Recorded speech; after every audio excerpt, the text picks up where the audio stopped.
Actually, our guests today canceled until tomorrow. Sharon and Jack Osbourne are actually in tomorrow. And I thought so, because when I saw them, they said, we're coming in Wednesday. There was some sort of confusion. Oh, there's some confusion going on. Yeah, they're all over the place. Well, they call and they're like, what if it was Ozzy and Jack? Would that be... What if it was... Oh, there's lots of different options? I think they're promoting this new DVD, which I got in the mail. Is this the TV show?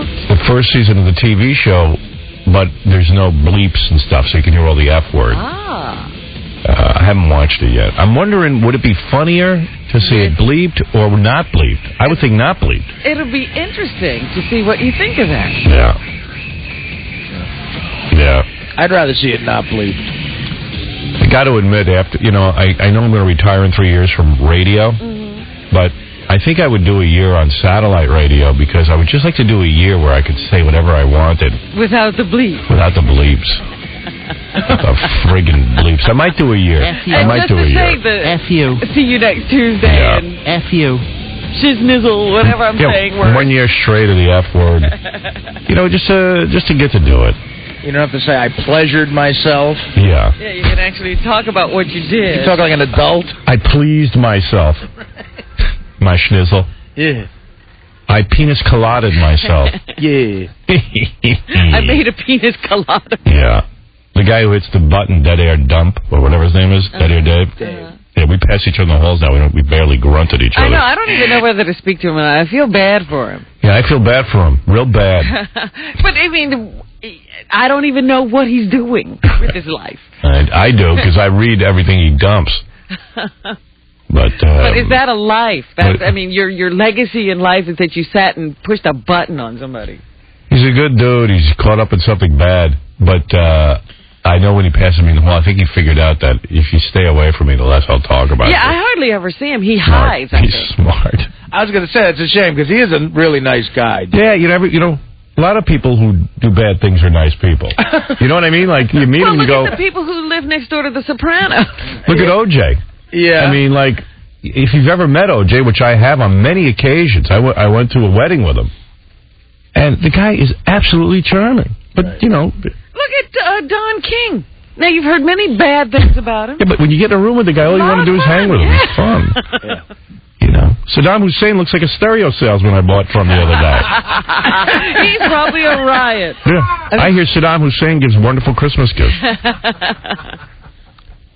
Someone told me Dead Air Dave is depressed because he got dumped by his girlfriend. I was like, good. Yeah, well, she knows. Why be there? I paid her. Because she heard that he was censoring my show, and she dumped him. He's a loser. I gotta get out of here. He's having some girlfriend issues. Is he? I know. Well, yeah. You know what? I love that she hit the dump button on him. Yeah. Now he knows how it feels. Now you know how it feels, dude. You got to go back in the smoking room every once in a while. You get the gossip. Oh, yeah? Yeah. Dead Air Dave smokes? Yeah. Oh. I didn't know that. Me, him, and Scott. Having a lot of fun conversations. What a group. You want to join that group? I think I look better than Peter Gabriel. I heard your girlfriend dumped you. Yeah, that's really rough. I lost a house in the... Really? She dumped me. I'm very sad. You'll get over it, buddy. Believe me. That's settled. The opportunity for new romance must be very exciting. You'll find it. Too many fish in the sea. When I was single for 3 minutes, the women loved me. You know what goes on a lot in the smoking room is like we tell each other we're losing weight. Do you? You're looking very svelte. Yeah. You looking thin. You drop a couple. Yeah, I dropped it. You looking thin. The next thing I have to do is quit smoking, but I don't want to miss these scintillating conversations. Yeah, what will he do if he ever gets a cigarette? I'll just walk in the smoking room and talk to Artie and Dead Air Dave. So, guys, I've taken up the practice of eating no carbs. How about you?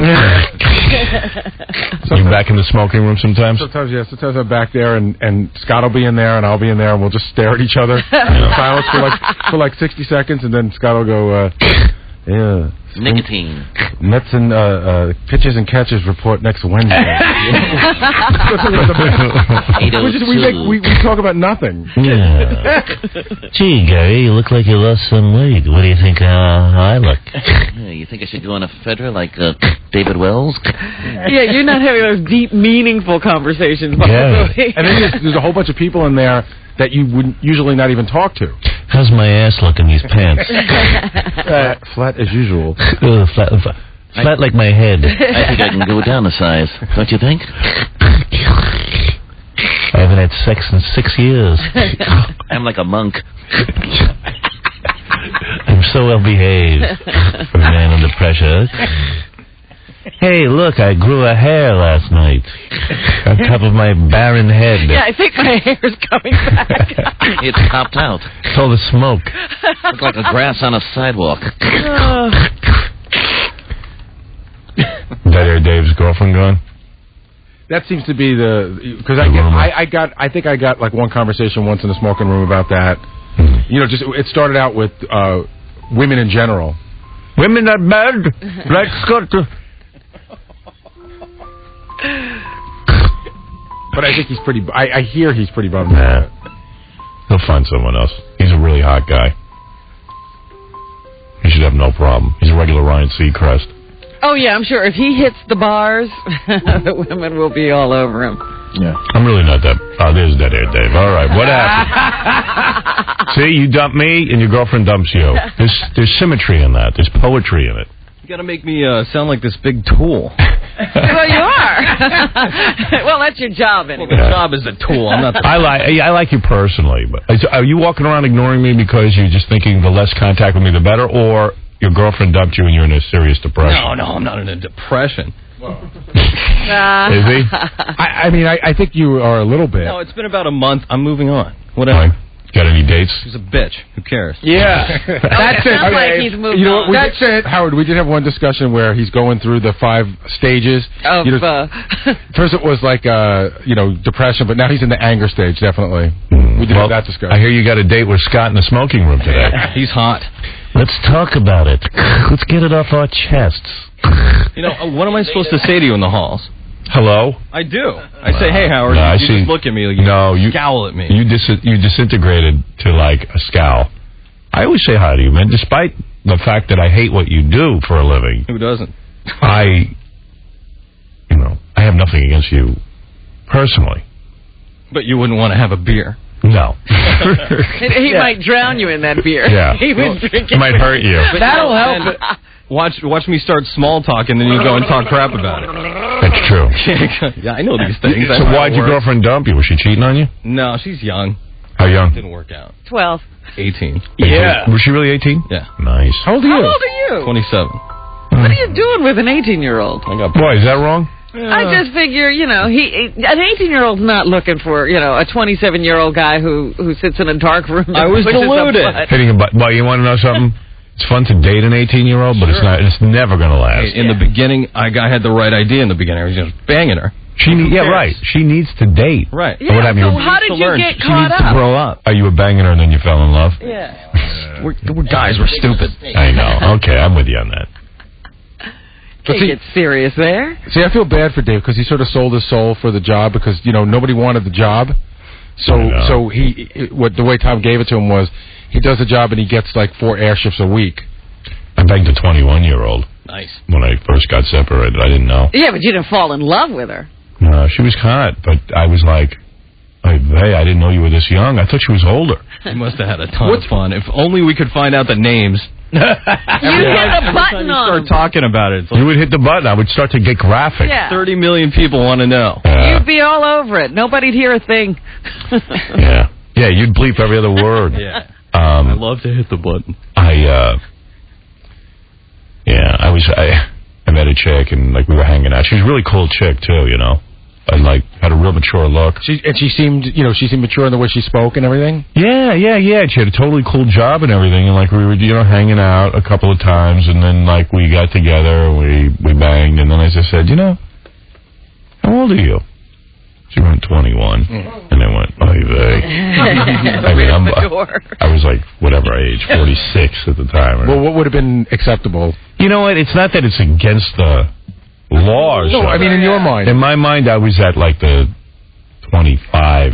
Okay. 4 crummy years? Well, you know, those 4 crummy years make a big difference in someone's development. He did bend the rules until he banged her. I didn't know when I banged her. I was really, and I felt. You know what was really funny about that story? You didn't bother to ask until after. All right, here's a It question. never occurred to me. Here's the question. Yeah, then you start thinking after you banged. Boy, was she hot, and boy, was she great. Here's a question. You get in bed with her, right? First time, you get in bed with her. You guys are naked. You guys know her too. Yeah. You guys don't. It's no one you'd guess. No, you guys are naked, right? You're in bed. You haven't had sex before. And just in passing, she mentioned she's 21. Do you stop? No. No. See, that's what I'm saying. Not in the middle. It didn't matter until after. Okay, let's cut through the BS. It's clearly Christina Aguilera. Where did you All meet her? right, no big deal. By the way, they got a shot of her in the Inquirer without the makeup. She looks like a little girl. Little girl. Looked like she was in a car accident. Not on. Doesn't look like Christina. Motto. She's got a couple pounds there. Yeah. She's put it on It her was very She put on round. pounds? Oh, yeah. Where? Yeah, her belly. But doesn't she do it really quick? You'll see her 1 week, and she looks good enough to be in the video, and then a week later, she's all out of shape. Well, it's confusing, but she's out of shape now. Junk in the trunk. There's a lot of junk in the trunk and the belly fat. There's junk all over. But she is really young because she doesn't know. You remember at that age? She's starting to look like Artie. Yeah, that's when a chick makes you say "Madone," that's not good. I know. You know what? Artie pre-wart removal, because she's got that little thing in her nose. Yeah, like Artie's got that Band-Aid on his nose, and Christina's got that nose piercing. But she's at that age where she's experimenting with drinking so much from all the articles she reads. She's always drinking and stuff, and puts on weight. Yeah. Hey, so going back to your girlfriend. Why? Yeah, let's get back to that. Like, so did she just come to you and say, "I can't do this anymore"? Kinda. It's complicated. Who cares? I do. Why? We want to hear how it ended, bloody and everything. Was there another guy, or was it just over? There probably was. I don't know. It was just whatever. Dave, tell the whole 6 months. Dave, tell the whole story. How when it started. No. Was she embarrassed by your job that you hit the button on me? No. That's what I think it was. She's Well, like, what do I you want a tell guy. your She friends? knew that going into it. I don't want a guy who's a censor. Right. What do you tell your friends, your boyfriend does? Well, you kidding me? That's probably Dave's rap. He's like, who do you think protects children's ears from Howard's wrath? Was she hot? Yeah, she was hot. Yeah. How'd you get her off the request line? You son of a gun. You know, I never. College. She's a smart chick. She just got a lot to learn. No, but wait a second. Howard asked, how did you meet her? Off the request line. Well, yeah. Oh, that's the best. What am I going to make up some story that's so ridiculous and unbelievable? I got married so young I never had the opportunity to pick up chicks off the request line. It used to drive me crazy. Every little radio station I worked at, there were chicks coming and going. She basically called for like 2-3 years, and I wasn't going to do anything underage. Come on. So you knew she was. Oh, you waited till she got 18. Well, she's like, hey, I'm 18. I'm going to be going to college in the city. Come on. Bingo. Why not? Wow. Because girls call up for going on at the time. They call up during request hours. Yeah. She goes, I request you, Dead Air Dave. What do you mean you request me? There's no song called Me. No, you. I want you. So when you meet a chick off the request line, like... How did this morning start like this? Did you... No, because I know tons of guys would do it. It's no big deal. No shame in it. I would do it. Right. I mean, in a sense, I've done it. I've had sex with people I met on the show. Mm-hmm. So, Howard, we worked with a guy at NBC. I don't know if I ever told you this. We worked with a guy at NBC. He used to produce one of the shows. And he was not the best-looking guy in the world. Mm-hmm. And he was, once a week, he would tell me, he met a girl on the request lines, and he would tell them, meet me in Penn Station, and they would tell him what he was wearing, what she was wearing, and he'd go there, and if she was ugly, he'd just leave. Oh. He would just leave. This is not something I do. All the time. Right. It's something you're going to be doing. Yeah, I think you'll be doing it that way with her. Find your next girlfriend. I actually had a date with a very nice chick Sunday night. So. How'd you meet her? Not off the request line. How'd you meet her? Set up? Actually, a friend's birthday party Friday night. She met you and then said, hey, I want to go out with you? Yeah, and she's like my age and a professional. Like maybe that would be a good thing. She's age appropriate. A student. Is she your cousin? I'll never forget the first thing she said to me. Can you play Hoobastank? So, Like, what happened? She called you. She called for 3 years. And she was calling you for 3 years. Did you ever see her picture and stuff before you went with her? She emailed it. Oh, man. Naked or dressed? I'm going to get so many phone calls. Right. So, was it naked or dressed? Dressed. Good. Come on. She was underage. Bikini stuff or anything like that? No. Just like pictures of her sitting on her computer. All right. So, then, like when she calls up and says she's 18. Sound like the biggest tool. Yeah, but come on, she started emailing you when she was 15. Right. Yeah. And then, like, when she turned, you were patient, and then when she turned 18, did you card her before you banged her? Or did you bang her on her birthday? Dave had a farm system. Yeah. How many 15-year-olds are you grooming now? What else are you going to do from 2 to 6 in the morning? You know, the FCC's got it right. You should keep your kids away from the radio. Right. But not from my show, from the request line. No kidding. Slimy DJ. Yeah, I mean, goddamn. That's where the problem is. It's those music shows. What other little tomatoes have you got on the vine? I got Caller 92. I got a young right-hander in double A right now. Yeah, I'm dating caller 92. Did you meet her parents? No. Well, that was one of the issues. She never told her parents I Of existed. course. She was ashamed. What are you going to do? White chick? Yeah. Yeah, because, again, you are kind of Indian looking. Whatever you are. I still don't know what you are. My parents are Indian. Oh, that's right. Well, that's why he would look Indian. Yeah. Oh, okay. So when I do that accent, I'm accurate. Right, but I was born and raised here. All right, easy does. I'm sure your parents I'm sound... an American of Indian origin. But your parents sound like... Hello, Dave. Yeah. Dave. Yeah, exactly like They that. call you Dead Air Dave, too, huh? This dude could pass for Al-Qaeda. Thanks, Fred.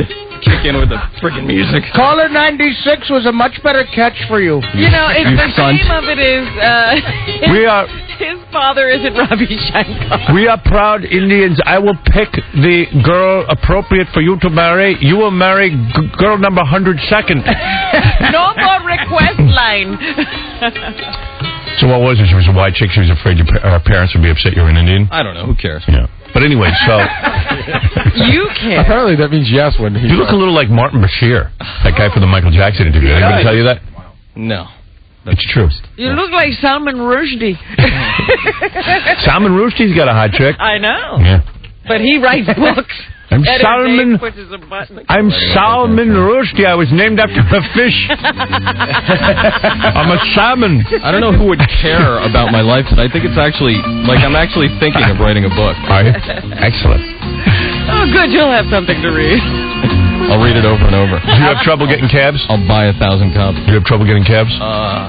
No. No. All right. Well, anyway. why would he have trouble? Because he's so dark. Have you dealt with any weird stuff since 9/11, even though you were born in this country? Yeah, sure, of course. Like what sort of stuff? There was one incredibly racist incident in a bar in the East Village. What happened? We got into a fight. I was with a bunch of friends, and of course it starts with the Yanks and the Mets. You know, we're like Yankee fans, they're Mets fans, and then suddenly they get all racist. They're Irish, and they start attacking me. Saying you're what, Al-Qaeda? Yeah, this bitch starts screaming at me like, oh, you look like Osama bin Laden. I'm like, what the? You know, I'm just drinking. It's 4 in the morning. You know, who cares? Hey, we don't know who you are. So my friend gets all up in this guy's face, and then the bouncers had to separate us. Wow. It's like the first bar fight I've ever been in. Cool. I didn't know Indians fought. You can put that in your book. Ridiculous. Chapter 14. Today I dumped the F word on Howard. And then I used it in the bar in my fight. Yeah. You know, Gandhi didn't fight. You shouldn't fight. That's right. But, Gotta defend. Dave's guy with some bad luck. You know, he got run over by a cab. I got hit by a cab in December. Oh, did you? Yeah, that was fun. He got, like, thrown. Can't get my lawyer on the phone. What happened? The guy ran a red light? I was crossing. Well, actually, he had the right of way too, but you're supposed to, slow down when you see someone walking. I'm crossing the street. He made a left, and boom! I just didn't see it coming, and I'm usually pretty aware. He doesn't have the right of way if there's a walk sign on. Yeah. Well, they're supposed to slow down. He didn't slow down. There's a witness that said he was going at least 15 or 20 miles an hour. And did his tires like run over you? No. I went flying off the bumper. Basically, it hit my right side, and I landed like on my ass on the left side. I was lucky. Dude, you split my head open. Isn't it embarrassing though after you get hit, like everyone's looking at you? I got to tell you, something happened to me yesterday. I was downtown looking for some furniture. Someone told me about this. It's kind of like a chair, but it looks almost like a what do you call it? A hammock kind of thing. So I go down to see it, and Beth came with me, and she sits in it, and it was like comfortable. And then the woman moved it and then I sit in it, and the whole thing crashed onto the floor.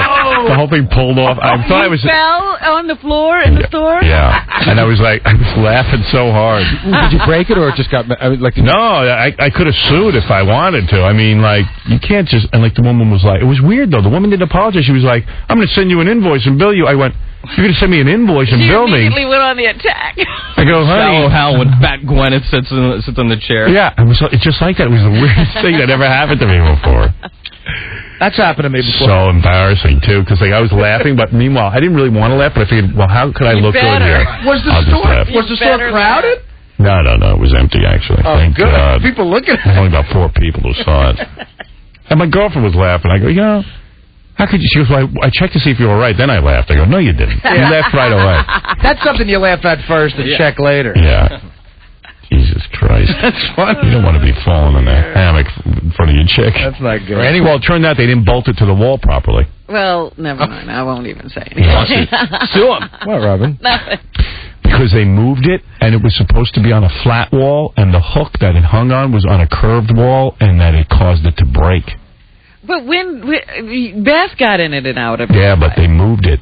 After she got out of it? Yeah, and they said the hook evidently had too much tension on it, because if you move it, it's... How can I describe it? Oh, you don't need this chair, is what you don't need. No, I'll mount it properly. Oh, please. Please. I'll mount you properly. He'll be falling all over. You know what? So what? So, go back to picking up chicks from the request line. Yeah. I was just going to say, Dave's in here. Let's start saying stuff. Yeah, Dave. Where are you going? What happened? No, he's got to run on the button. Go back to the button. Why, did I say something weird? No, so don't worry. I'll be cool. Because I already said that Dave's in here. Let's start saying stuff. So he got nervous. Nutcase you are. Is Artie doing your show separate from mine? Because I don't even hear that stuff. I'm busy talking about falling off a chair. I didn't even catch it. I heard him say it, but it was so obviously a joke. Dead Air Dave's running out. Oh, that's why you got upset? No, I figured... Anyway, just upset. Help me out with this. Just run me through it. So the chick turns 18. Yeah. Talk to me like a guy for once. Yeah. Chick turns 18. Took her to dinner. So what happened? You called her like you had her number already. Yeah. And you said, hey, according to my calendar here, you're 18. It's time for us to meet. There was a timer that went off in his computer. I crossed out the days. Had you ever met her before? Had she ever come down to the station? No. Did you ever send her your photo, or was this the first time you meeting her? Yeah, whatever. Okay. Email. Howard, don't you have a counter just like that for the Olsen twins? Yeah, I've got a countdown calendar. Well, there's Where is that? you can put in your computer, and the computer will alert you on that day. Yeah, well, I got a special calendar. What's the, how many hours till the Olsen twins turn 18? Is it gone? Garrett was over on that side. How could you lose such an important piece of information? Gone. It's gone? Somebody else needed it more. I think Dead Air Dave stole it. I'm counting down and... All right, so just run me through this, because I do have to take a break. So you... Basically, we just... So where do you take her to dinner? Like somewhere nice? Yeah. Isn't that kind of a waste on an 18-year-old? They don't know good food. Yeah, she can go to McDonald's. That was one of the things. She really didn't know how to say thank you and appreciate things. Like, she's totally been spoiled her whole life, you could tell. Right. So, was she a rich kid? Yeah. Blonde? Brunette. But beautiful. Yeah. Great body. Get a picture? 18, come on. Can I take a look? Not with me, no. Jewess? They're hidden in a box. Jewess? No, Catholic. Catholic? Yeah. Hard to find one of those here in New York. Are you kidding? With all these Roman Catholic churches? I don't know. Everybody seems to be a Jew. You're just not looking in the right places. Yeah, boy, you found a Catholic chick. So anyway, you take her out to dinner, and is she like all over you because you're a DJ? I guess that might have been part of it. Was she kind of like, hey, I've been listening to you for years, and is that like how's it go? Was that all the talk? Everything's about radio. Were you there, Howard? I remember when you played your first POD record. That's a good one. I don't know. It just happened. What are you gonna do? First night? Yeah. You guys hooked up first night? Yeah. I gotta tell you, when you talk up a record, it's so awesome. The way you hit the post. Will you play something for me tonight? Was she considering going into radio? No, well, I think she wants to be an actress or something. Oh. Like that, that or medicine. Did she ask you about me? Not really. I don't believe that. What would she ask? I don't know. What's Howard like? Have you ever met him?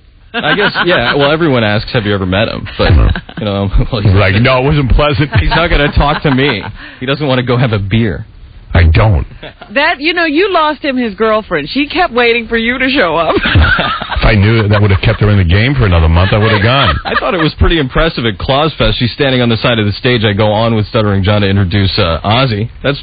I mean, if you can't impress a chick with that, then screw her. So then the point is, you did impress her, but the thing is, it wore off. She started to know the man. Gets old. And she started to realize, hey, you know what? It's no big deal to date a radio guy. Yeah. Are you kidding?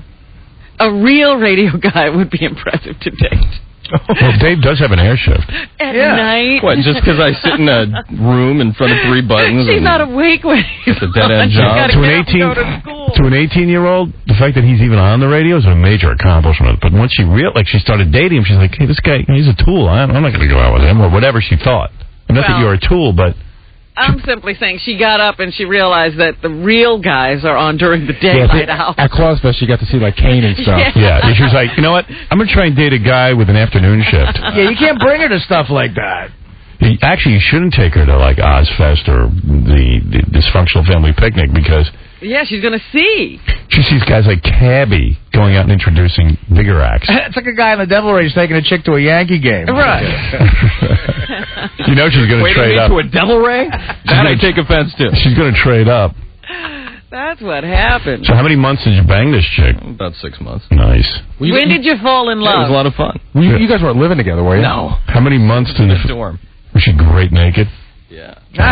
When did you fall in love? What did it? You know, because you were just there for the candy at first. I don't know. I haven't had very many serious relationships, so you know how you get out. You just stop thinking rationally. Yeah. Well, it's such great poontang. You're like, you know That's what happened. I can't think straight. She blew his mind. Yeah. And did you feel horrible when, like, an 18-year-old, like you're in your 20s, you're working professionally in New York? It's kind of a blow to the ego. Yeah. It is. It's like, you know, hey, you have to like me. You went vagina crazy. She blew his mind. She got him. Happens to the best of us. Hey, I was happy. It was a good time. Well, why are you so bitter now? I'm not bitter. He wants more.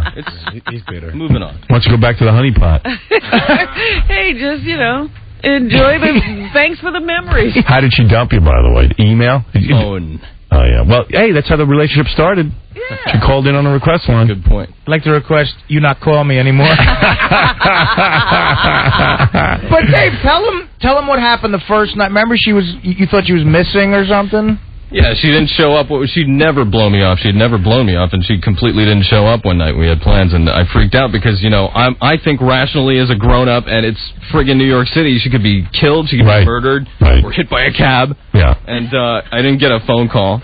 And I'm, like, talking to her roommates. I got her roommates as worried as I was. Stupid. She was just being stupid. I mean, at that age, you have to put them on a milk carton. They disappear.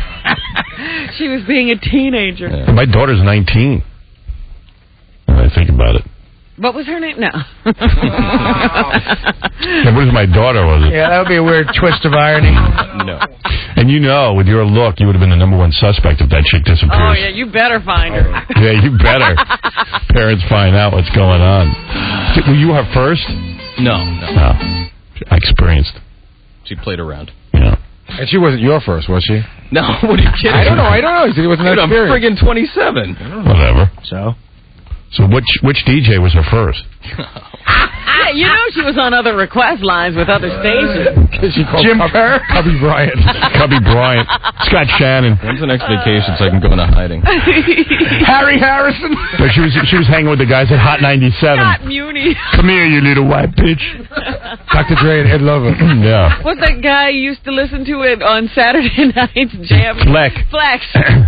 Jam Master Fleck. Funk Flex. Come here, my little baby, my baby doll. Paco Castillo. Barry Farber had it for, come here, I'm going to speak Greek and French to you. I can speak 7 languages, my darling. Yeah, you lost her to Rush Limbaugh. Yeah, Rush Limbaugh banged her. I remember the first guy I banged came up to me and said, I am BB.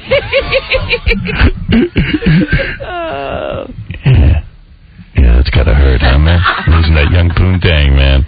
She probably started off with local stations, which worked her way up to New York. Probably banging some new guy now. Time for that first break. Think about how beautiful she is and young and used to get it, and now she's giving it to some other dude. Hey, you know what? Had it. Been there. Done that. Whatever, yeah.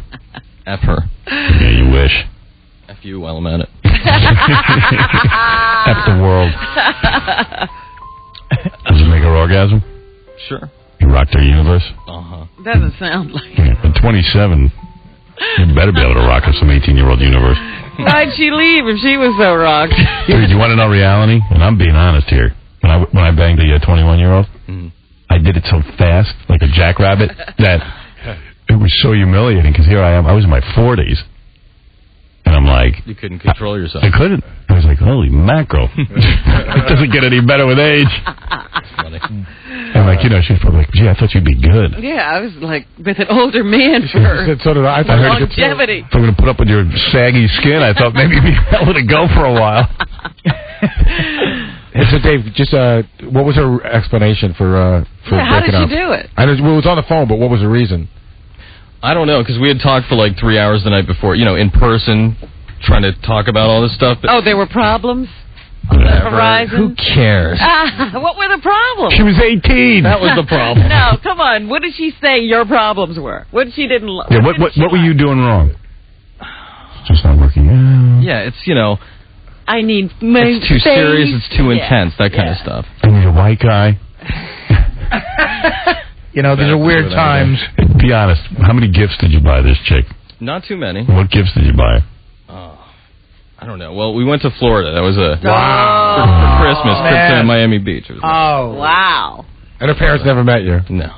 Roses are red. Wouldn't take you home. Violets are blue. Got her flowers a couple times. You look like Osama, and now you're through. I'm over you. Ever after here at the station? No. Should have. Did you bring her up to watch you do your magic? Too late in his so-called career to do that. Right. Did he bring her up here to watch him do his magic? Did you bring her by to do your radio shifts? Yeah, she was here a couple times.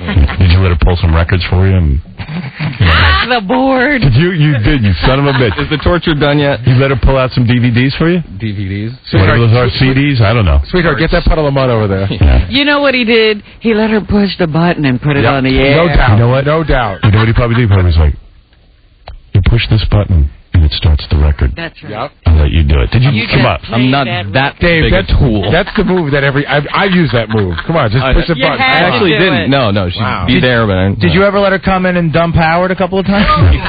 Hey, want to censor Howard? You done? Honey, I bought you another watch. If he starts to talk about farting in a graphic way, hit this button. I'll be right back. All right, we tortured you enough. You go back there and hit your button. All right. I can do this for another hour. I know. I still don't feel like he talked to us the way he talks in the smoke room. No. No, he does. He came clean.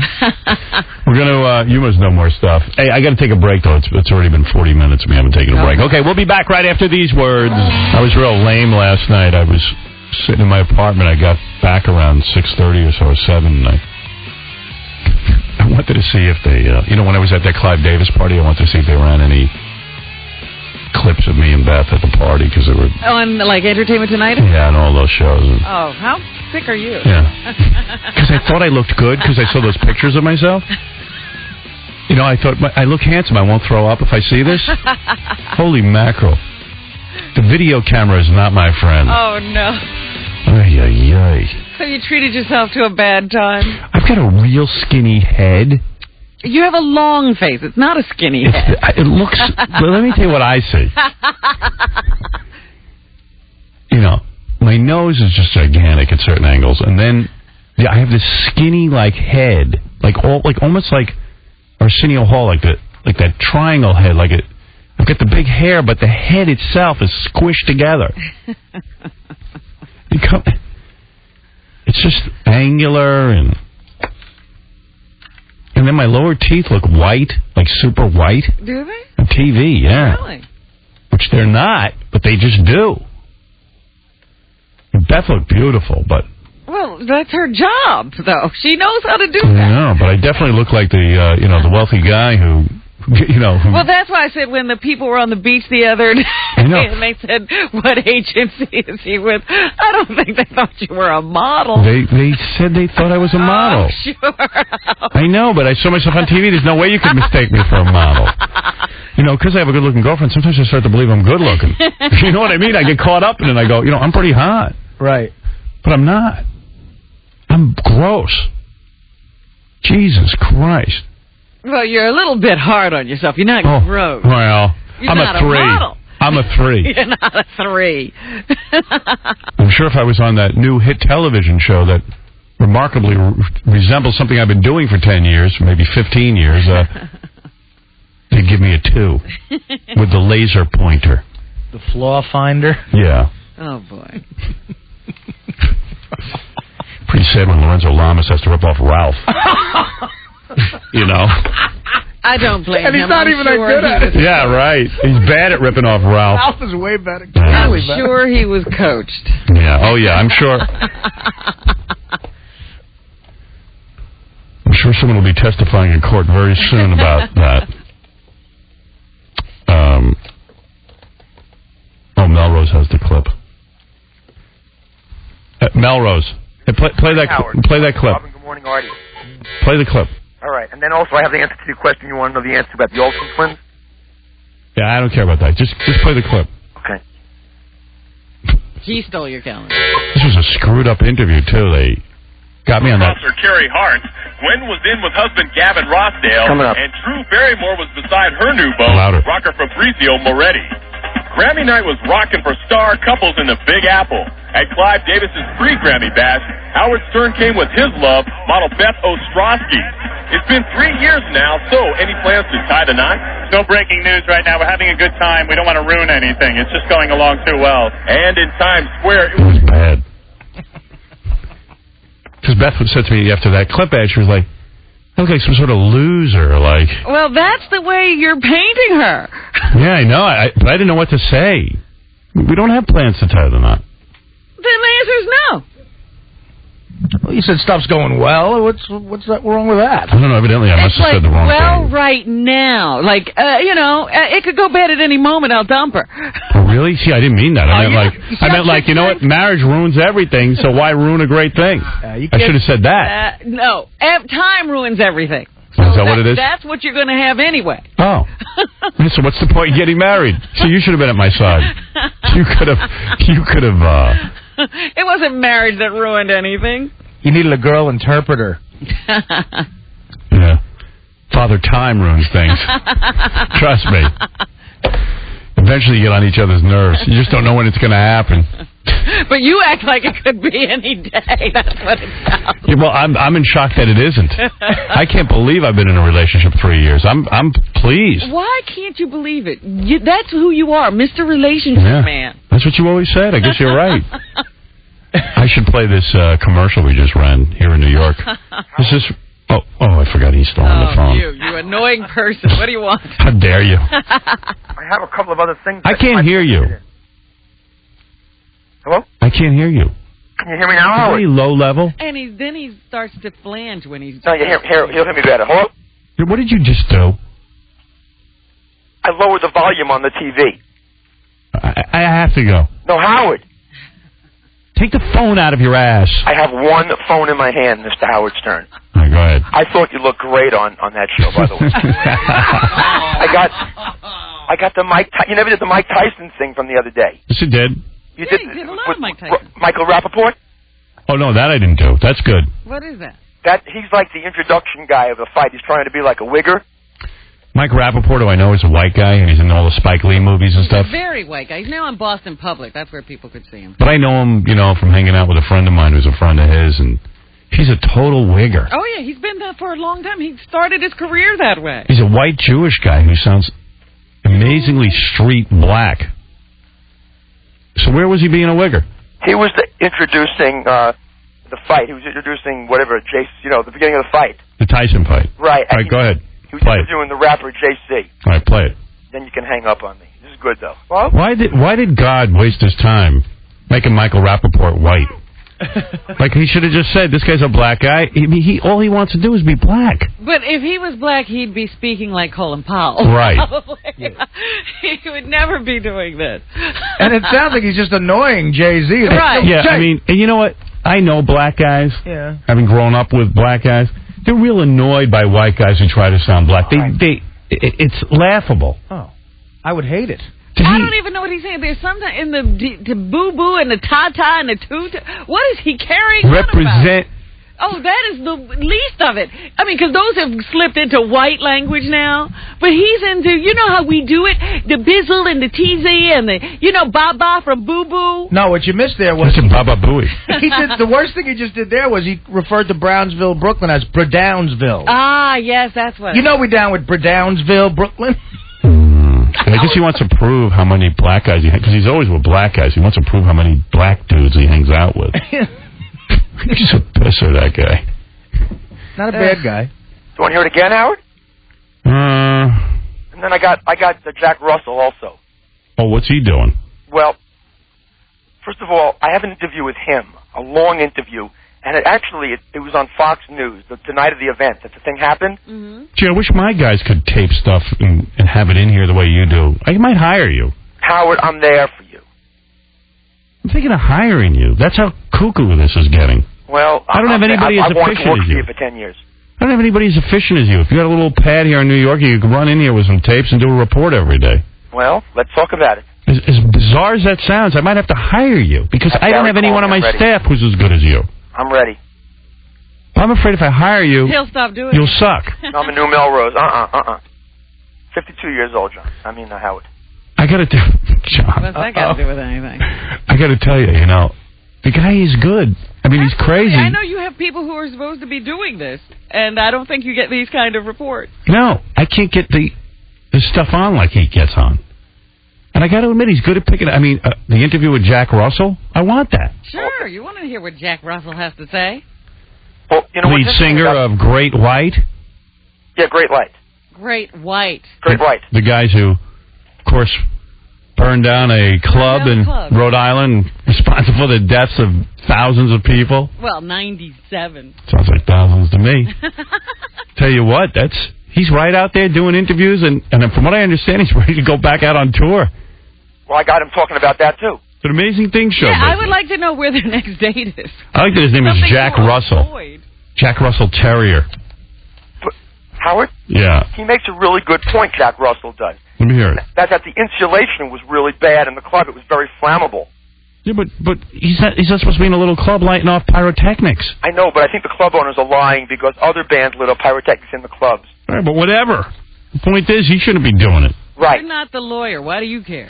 Yeah. I understand. I don't think any of them should be doing it. I think they're both at fault, Howard. I don't think anyone should be going to see a Great White show. That's the crime. I can't imagine what they do after once bitten, twice shy.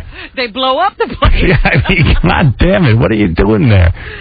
That's the crime. On fire after that. You say, who wants to hear that one again? All right, well, light some stuff up. Let's burn this place down. Go ahead. All right, also, Janine Garofalo talked about Artie. All right, whatever. Stick to this. Okay. You're doing good. Thank you. Okay, you ready for that? Yeah, make it as loud as you possibly can. How do you go out back on the road right away after something? He didn't say that. How do you say you're going to... But how do you get together to even be that coherent in an interview? I don't know. Quickly. He sounds like he's seen a lot of tragedy. Yeah. He bounces right back. I was thinking about this. This rich dude hired Paul McCartney to play for his wife's birthday. Did you hear about this? No. This guy named Ralph Whitworth, he's a financier or something. He's a real wealthy guy, and he went out and hired Paul McCartney. He paid him $1 million to play for his wife, Wendy Walker Whitworth. Uh-huh. And she's evidently the senior vice president of CNN. They sound like rich people. Anybody named Whitworth, yeah. So he hired her he hired Paul McCartney for $1 million for her birthday, and McCartney said he'd give the money to charity to adopt the minefield. Because his wife got her legs blown up, or so she had her leg cut off by a cop, and now she's into adopt a minefield. And, right. And then I was thinking, I hope this guy got laid that night. I mean, for spending $1 million to have Paul McCartney play your wife's birthday, they could have gotten Ringo for $100,000. But then I was thinking, what could I do in my relationship? And maybe I could hire Great White for $500 and have them jump through, rings of fire to torture them, and then. Maybe you get to light them on fire. But for $1 million, I could probably get Great White and Cheap Trick not only to play every night of the year in my living room. Have my own unplugged show instead of owning a stereo. You always have live music in the house. Yeah, I'd have live music all the time, and they can clean during the day when I'm not there. That's right. Tidy up. someone wants to pay me $1 million, I'll do Wheel of Sex at a party. I'll come in there with my Wheel of Sex that we spin on the E! Show and play it. I'll do Just Wrong, whatever, any of those shows. It's Just Wrong. You'll have them I'll do their wives and sisters. Yeah, I'll do the wedding edition. I don't know. Got anything else, or am I done with you? No, I just wanted to tell you, Howard, thank you for the compliments, and I love the old school Artie. All right, thank you. Thank you very much, Howard. Call me anytime. Guy does a good job, Melrose. Most of the time. Come on, that was good. He calls with some clunkers. Yeah, okay. You got to admire his tenacity. Honestly, if you hired him, I think he'd be very efficient. I mean, he's dying for that to happen. We got to go to commercial. When I come back, I got to play that Smallville commercial. Tonight on Smallville, Christopher Reeve is going to be in his wheelchair acting. Yeah. And the commercial's got a clip from it, and he sounds like that guy, that scientist dude, Stephen Hawking. Yeah. I want to tell you a few things, Clark. I mean, I'll watch it anyway because I watch Smallville. Well, actually, Stephen Hawking doesn't talk. His computer does. Yeah, right. Christopher Reeve sounds like a computer. You know what? Screw it. I got to play it right now. Yeah, all right, I'll wait till after the commercial. That'll keep people tuned in. All right, we'll be back right after these words. Hey, Howard, I just wanted to ask you, you guys really didn't talk about the Marco and John thing, did you? Oh, we did. We mentioned it briefly. And you never... I don't know the results I want to know what happened. What do you think the results are? I have $1,000 in my pocket that tells you the results. I know I just want to know how bad he beat him. That's okay. Yeah, we don't know how bad it was. We're going to run it on E! Stuttering John was saying how he could be a professional football player, so my friend Marco came down, raced him in the 40-yard dash. So... needless to say, Marco not only beats him, but Marco at the end is running backwards and beats him. Yeah, actually, they do the 100-yard dash. Oh, is it the really? 100-yard, yeah. John preferred that. So then, and Marco at one point turns around and laughing at John and runs backwards, and he goes, I only did this because you called me a faggot. You stupid idiot. He's talking to him while he's talking, him. and he's laughing. So John's done with his dream of playing. Yeah, there's a really good moment in there, because then afterwards, John wanted to race Marco in the 40. Marco's like, I beat you, leave me alone. So John had me map out 40 yards and time him, because he wanted to prove how fast he was. And do you want to say how fast he did it, Howard? Yeah. He did the 40 yards in 5.25. Oh, and he could never make any team now. So I walked up to him, I go, John, you're cut now. You're cut. Like, you're over 5 seconds. No one's even looking at you. And then I offered John to go out with that New York football team and just try to take some passes. And John just looked at the ground and he goes, you know what, dude? I was out of my mind. My football career's over. I quit. Yeah, and then John has this weird mood. He made bets with all of us. Yeah, he owes me money. So Gary's standing there. He goes, okay, give me my $100. Wait, and I told him earlier that morning, have the money on you. Uh-huh. He goes, I have to go down to the ATM.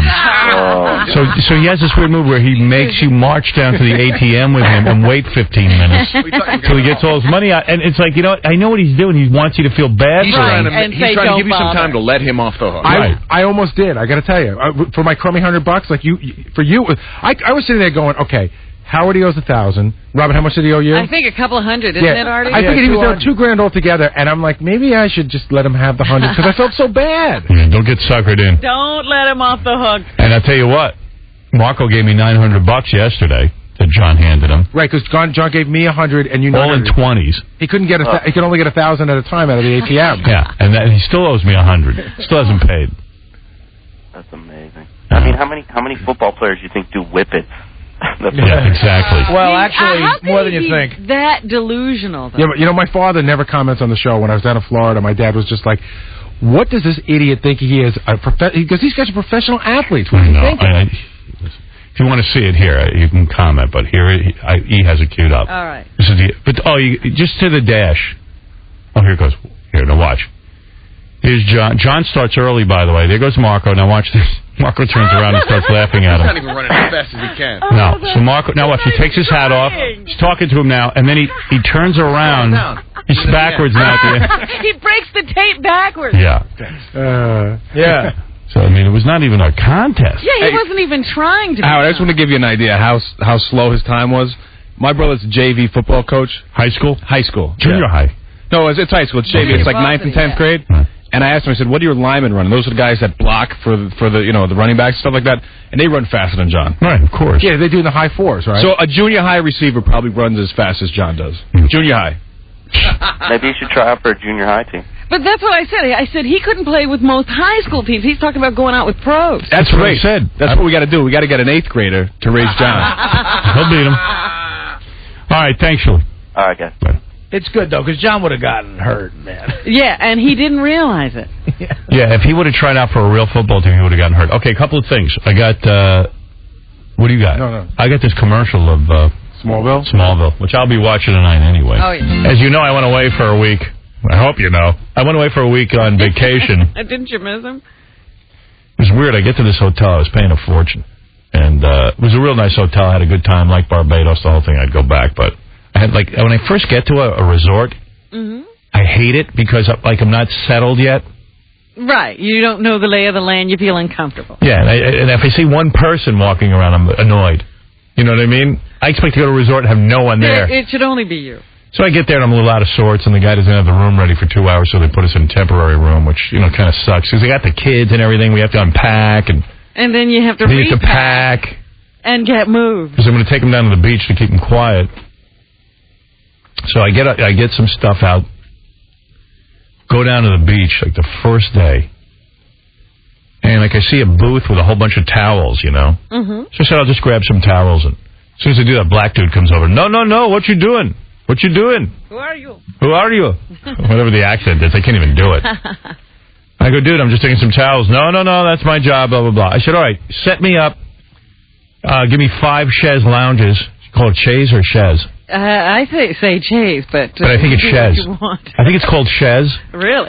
I say long chairs. Because my buddy's an interior designer, and he says chaise. He doesn't know what he's talking about. He says it's a chaise. I swear to God, he calls it a chaise lounge. He's nuts. A chaise house? You know what happened? I always call it a chaise lounge, and I was saying, hey, I got to buy some chaise lounges, and he goes, oh, you need a chaise. No, nobody says that. Wait. I was going to say. So I go. So now I'm saying to myself, am I an idiot? Because I say chaise, or whatever you call it. So I go, yeah, I need a chaise. Now everybody's looking at you like you're stupid, and he's laughing behind you. Yeah. Tell your friend he's full of shiznits. It's shiz. So anyway, I think it's chaise, because this guy seems to know. He's in the furniture business. Yeah. They don't know any more than you do. So anyway, so I said, set me up on the beach, The black dude goes, oh, no. There's a waiting list. And he pulls out an envelope with some crap scribbled on it. And he goes, you have to sit underneath that tree. I'll set up a chair, but you'll be in the shade. You can't get out in the sun until you move up to the front. You're kidding. There are even spots on the beach that are reserved. Meanwhile, I go to the dude. I'm looking out on the beach, dude. Nobody's sitting in any chairs. It's like 3 o'clock. Everyone's inside or whatever. I don't know. I go, I want to sit in the sun. I didn't fly 10,000 miles or whatever distance this is, 4.5 hours to sit in the shade. I could do that in New York. Well, I'm sorry, that's the way it is. So I go, okay, where's the manager? Oh, you go down there, man, I go, okay. I start walking around like a maniac now, looking for a manager. There's no manager. And now I'm like, my kids are sitting on the beach, Beth is sitting on the beach, and I'm like... You're trooping around. But now I'm like, I got to prove my manhood, because they're like waiting to see Mr. America get them in. You got to perform a miracle. Meanwhile, I'm getting resentful of my kids and Beth, because, like, what? They're sitting on there waiting for me to do something. Why can't somebody do something for me? Why can't I sit on the beach while somebody runs around looking for the manager? Why do I have to look for the manager? There's a lot of emotions going on. When are my kids going to be old enough to take care of me? Oh, never. Never? That'll come eventually. So, like, who are you taking care of? Are you taking care of your parents? No. Believe me, I am. And you know what? And I'm running around, I'm going, I can't believe this crap. I'm paying like thousands of dollars a night for this penthouse suite I'm in. and you can't get a spot on the beach. So now I'm running around, and the manager's name is Jan. And I'm like, where's... Sure? I'm yelling out, where's Jan? I need a chaise. It could be Jan, and it's a chaise. Hey, Jan, where's my chaise? But now it's like I'm running around, like I'm like twisting around. I know people are watching me too. There were a lot of New Yorkers and New Jersey types, so I was like, and I'm twisting around. And I'm just like sort of half embarrassed that I can't, pull some weight. Right, like you have to run around trying to get somebody to help you pull. Yeah, and in front of my kids and in front of my girlfriend. And this is the first time my girlfriend and my kids, we all go away together, and it's like I got to admit, some of my manhood's on the line here. Am I going to let some native tell me where I'm going to sit? Is Howard still going to be pushed into the shade? Who told him to start sectioning off the beach? And then you start hearing him talking to the other guys, and he sounds like that, you know. And you're like, he was not intimidated at all that I was going to go find the manager. So I can't find the manager. I'm calling on the house phone. So I said, I know what I got to do. I got to throw money at the situation like I always do. Yeah. I don't even know why you didn't think of that first. What are you running around for? So I walk up to this guy. I go, here's $100. See, this is 100 American, which is worth twice what the Barbados dollar is. This is a U.S. dollar. This is $100. Yeah, this is a house. I said, I want you to take care of me all week. And what did he say? And he goes, okay, but you got to sit here now. We can't move. The whole beach is empty. Whole goddamn beach is empty. Got to sit under the tree. Now I'm fuming. I just unloaded 100. At a place I'm paying a couple of grand a night to stay. You could buy a house in Barbados for $100. How did you ever find out what the system is? How you got so low down on the... Well, let me tell you something. So now the kids are sitting on the beach. They don't even have a towel. The guy isn't even getting towels. He's moving on Barbados time, like super slow, just to psych me out. Well, you enjoy this. This is what I say. I stay away from this place. Oh, I wasn't going to lose. Trust me. This was a battle I was prepared to take on. You're fighting already on vacation. So finally I come down. I'm yelling at the kids. I'm yelling at Beth. I go, all right, everyone, just sit in the shade for now. I will get this handled. By tomorrow, you'll have a nice chair. You will have sun, God damn it. I'm completely humiliated. Completely humiliated. So, then they go begrudgingly. They sit in the shade. They're freezing. They're shaking. Every chair is empty on the beach. I said, don't you worry. This is going to change. Oh, goodness. So I get back to my room. I'm fuming now. I call my travel agent, Angela. I go, Angela, remind me how much I paid you for this vacation. Now you're calling New York to get a chair. Yeah. I go, no, but you know me. I'm so angry now. It's more than just about the chair for me now. Now it's about every person who ever beat me up in my life. My father yelling at me. Now I'm going to win. No, but it's just the thing that you've got to call New York to get something done. Because I don't want to handle it myself. Because clearly when I handle it, nobody's intimidated. Clearly, I have no intimidation factor. Here's some black dude who lives in Barbados who probably makes $1 a week is telling me off. You say, you always have to throw in he's a black dude. Like, that makes a difference. It's a dude. I'm just painting a picture. It's just part of the story. It's part of the story. They can't tell that he's black. It's in Barbados. Some black dude. Some black. Like you regurgitate. Black dude. Whatever. Some black dude. No harm meant. To me. Very dark black, I might add. Well, he told you he was thinking about all the guys that beat him up.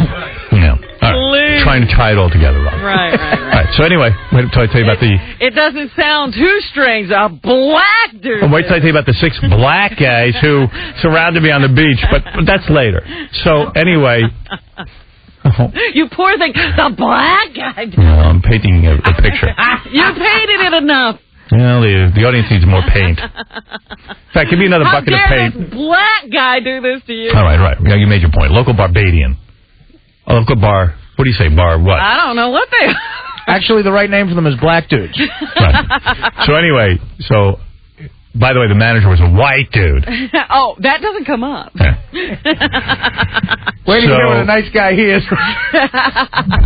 So anyway, check this out. So I call up Angela and I go, how much am I paying? I just start with a question. Money. Yeah. Like, exactly what am I paying for the 4 days I'm here in Barbados? Add it up for me, please. She goes, what's wrong? I go, let me describe to you the situation on the beach. I'm paying all this money. It's a black dude. And I'm sitting on the beach, and they won't let me. I have to sit in the shade. The guy says it might be a couple of days before I can move up on the list. I'm only here a couple of goddamn days. Oh, my God. Maybe I'll be in the sun on Thursday. Yeah. Like Thursday before I leave, I might get the kids into the sun. I'm getting mad for you. This really makes you furious. So she says, this is the answer I like. This is why she's good. Yeah. She goes... I book tons of business at this hotel. Leave it to me. So I go to bed and I say to the kids, tomorrow, we'll decide where we want to sit. They're like, yeah. So we'll own the beach. Angela leaves me a message overnight. Spoke to the hotel. Tomorrow, when you go downstairs, there'll be a woman named Nona who will meet you, and then a guy named Dwayne will assist you to the beach, where you will pick what seat you want to be in for the rest of the week. I said, that's I like. All right, for Angela. Now let's see. Hey, now. So what happens day 2? I walked down there. There were like 50 dudes surrounding me. We're so sorry. I don't know what the hell she said to him. Before you do it, I was like Tarzan. Here we go again, Tarzan. No, you're a racist. You are the racist. You keep bringing up that you're the white guy and they're black, and now they're running around for Buana. Yeah, that was kind of it. I was like, Buana came down. So anyway, so all of a sudden it was like, what can we do for you? Yeah. I was like, oh, I see. Suddenly, so what happened to... Now I'm like, what happened to the paper list? Where's the list? Me want to know. So the guy was like, no, big misunderstanding. You're paying that kind of money for 4 lousy days. Let me have a seat in the sun. And by the way, the beach is empty. It was all about intimidation. It was all about, we're going to show you. We're going to teach you a lesson. Well, I told you that's what the Caribbean is like that you love so much. You sound like a racist. I didn't say anything about black. I said the Caribbean. No, I like the weather. Well, that's what you got to put up with, those nasty people. So, Angela, I'm on the beach, and this colored fella... So anyway, your hero got to sit in the sun. Good. Meanwhile, you know me, I hate the sun. I sat under this tree with the shade. You're immediately upset because you're going to burn up. I just don't want anyone telling me that I can't sit in the sun. That's what you should have done. You should have said, no, we're fine here. Yeah, move me over into the shade there. Can I have my 100 back there? In fact, I want to lay on the chaise and have you move me in it. Chaise. Oh, boy. That's what I thought. My chaise lounge. I thought. I got my way. Well, you enjoy the Caribbean. Keep going there and having these fights and having to call your travel agent in New York to get service. I loved it. I loved my vacation. Well, yeah, you enjoyed that part too, then. That part I didn't. I didn't like having to call New York for help. And make people behave. They behaved. You love it. You love it. I'll go back. I know you will, and you'll come back with the same story about how you had to call home. Angela, call these people. Boy, she must have read the riot act to them, right? Yeah. Oh, boy. She threatened to pull all her business, I'm sure. Think it's weird I found a voodoo doll on my chaise? Sit where you want, Mom. Where your chaise? Is your foot hurting? I just stuck a pin in it. Where your chaise lounge? Feel the wrath of my pin. Angela, there's a machete on my pillow. There's a dead fisherman in my bed.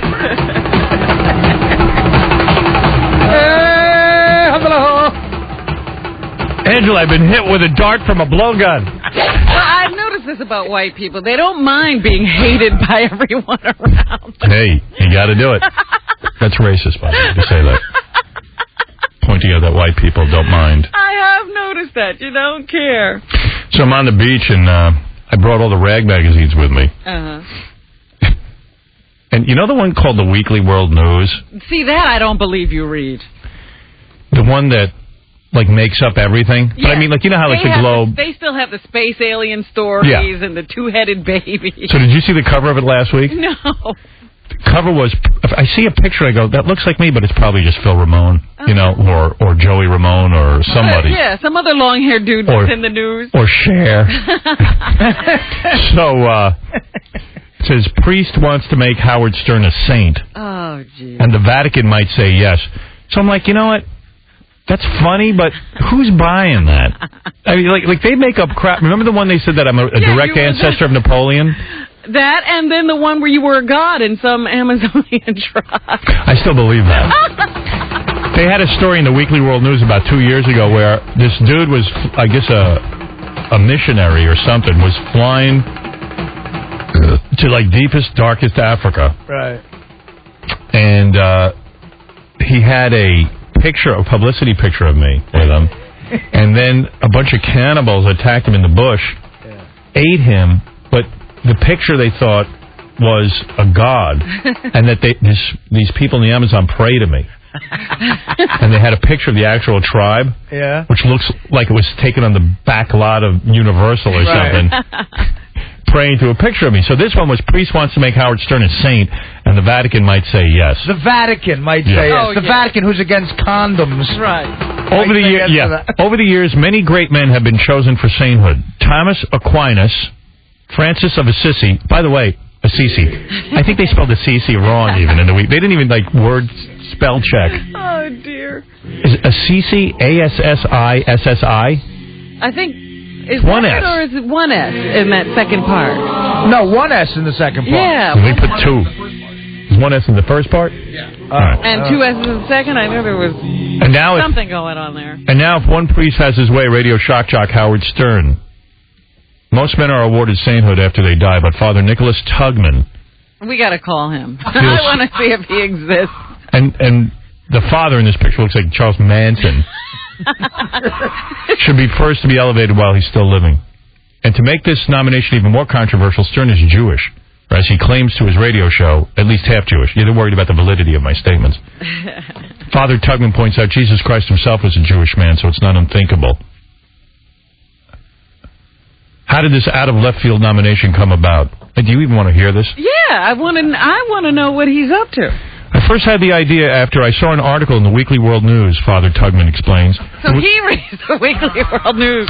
There was a story there about a priest who thought Howard Stern was possessed by Satan and was trying to exorcise him through his radio show. I had never heard the Stern show before, Father Tugman continues, but I thought I should give it a listen to see if I should join that other priest in his crusade. What I found was, in fact, that the opposite was true. Howard Stern is no devil. Father Tugman calls Stern a true humanitarian. He is very tolerant of other people. He is accepting of gays, midgets, stutterers, and others who are shunned by society, just like Jesus was. He takes in those who would be deemed freaks by others and gives them a home in his radio family. Father Tugman even defends Stern's bad boy behavior. Howard Stern seemingly engages in sinful activities on his radio show, but if you pay close attention, Howard himself never commits any of these sins himself.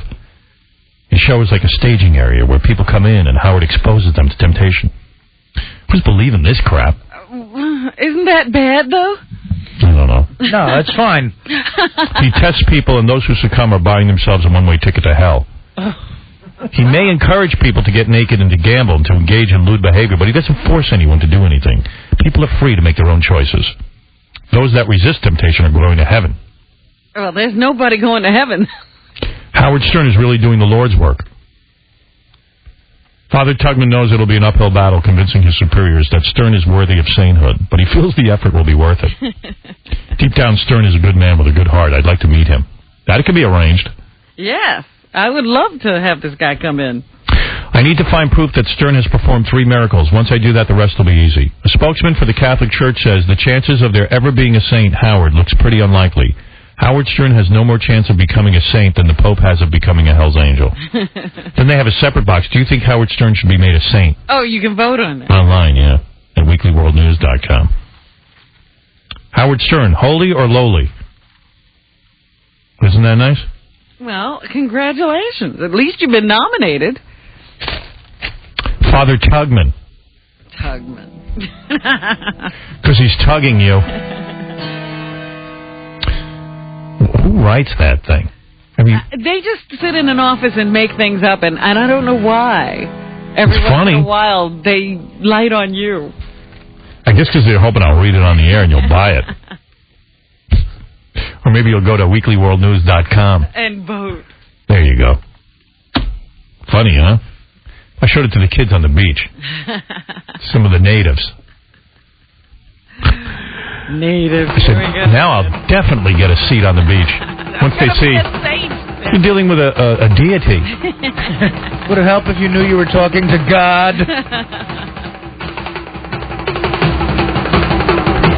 I'm used to a certain pampering on vacation. What do you mean I can't get a seat on the beach? Wait a second, what's this snake doing in my toilet? There's an iguana in my bed. Hey, my toothbrush smells like ass. What's going on? This food smells of urine.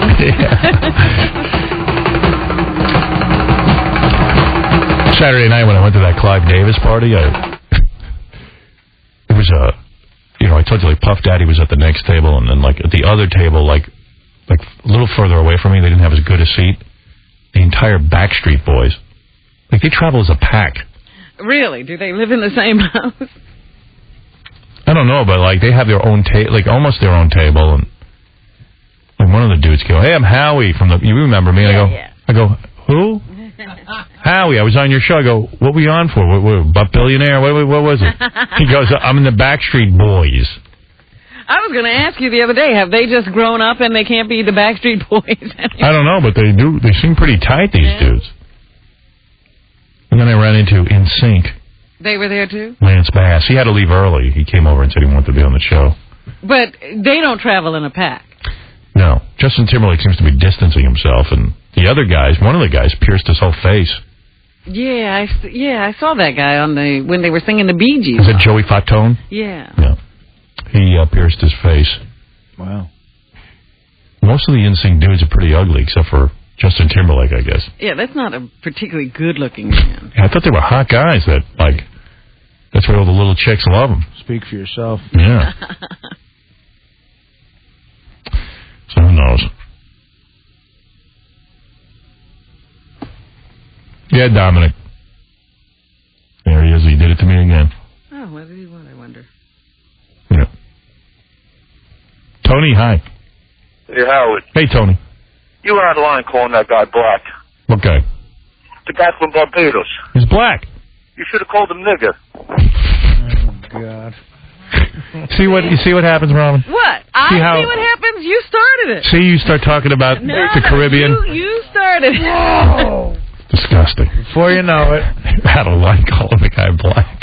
Well, it sort of sounds like that when you say a black guy's telling me. Let's keep it real because just trying to keep it real, baby. Yeah, right. I just thought it was a little bit of like, hey, I'm going to teach this white guy a lesson. And you think that too, so stop it. No, I don't think anything. You said that about the Caribbean. You think nothing that I think. Yeah. At least on the air. What are you talking about? Let me see who else is... Jason, you're on the air. Yes, Jason. No, Jason. He's like, am I doing something wrong here? We got the other guy. Okay. Everybody's off the phone? What? I can't get anybody to answer. No. It's all right. Cares. Why don't you do that story about the woman who lost her arm? Okay. I was going to do that, and then I was going to tell you how much celebrities get to show up at their parties. I want to talk about that, too. I would love to know. I mean, I don't have $1 million to throw away on a celebrity at a party, but I'd like to know who you can get. Well, I told you could get Great White and Cheap Trick for $1 million for the whole year. And they'll do your laundry. They'll perform for you every day. It's a bargain. There's always music at your house. Yeah. Hopefully they won't light any pyrotechnics in your house. Jesus, what a mess that is.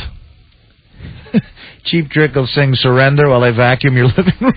Surrender, surrender. Mama's all right.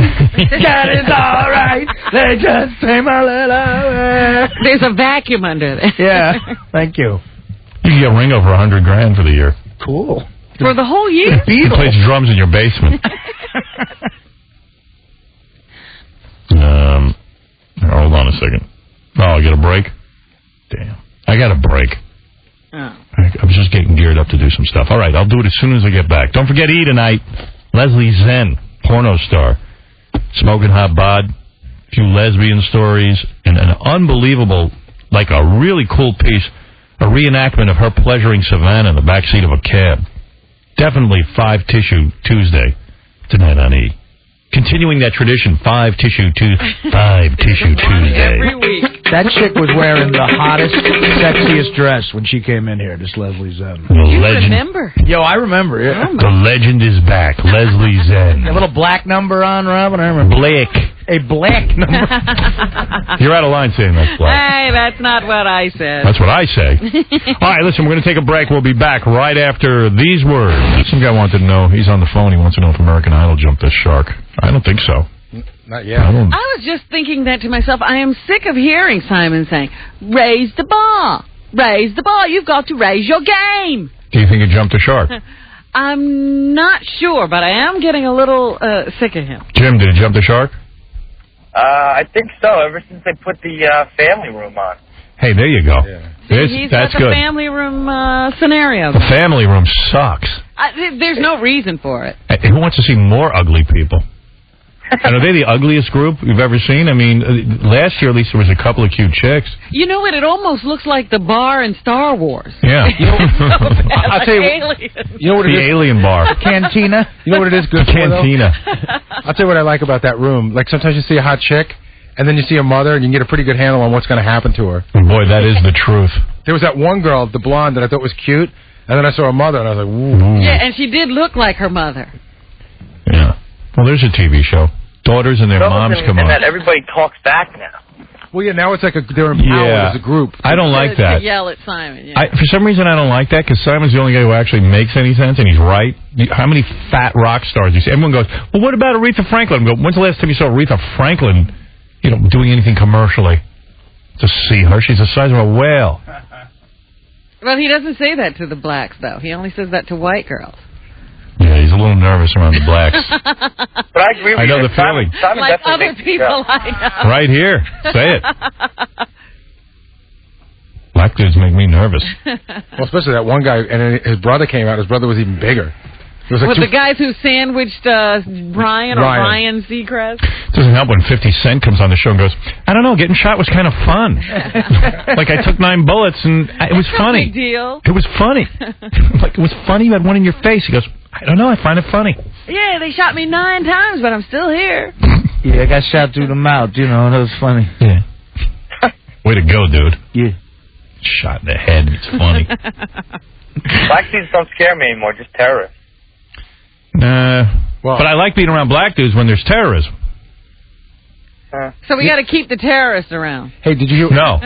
We have to get our black dudes fighting. Did you hear what happened in Times Square yesterday? Yeah. MTV, I guess, had some... oh, yeah. Yeah, I read this. MTV had a... They had some kind of a rap thing. Well, they're doing Rap American Idol, basically. Right, but they said they've done this before in other cities. Every year they get a bunch of rappers to come down and audition, and then they can win $25,000.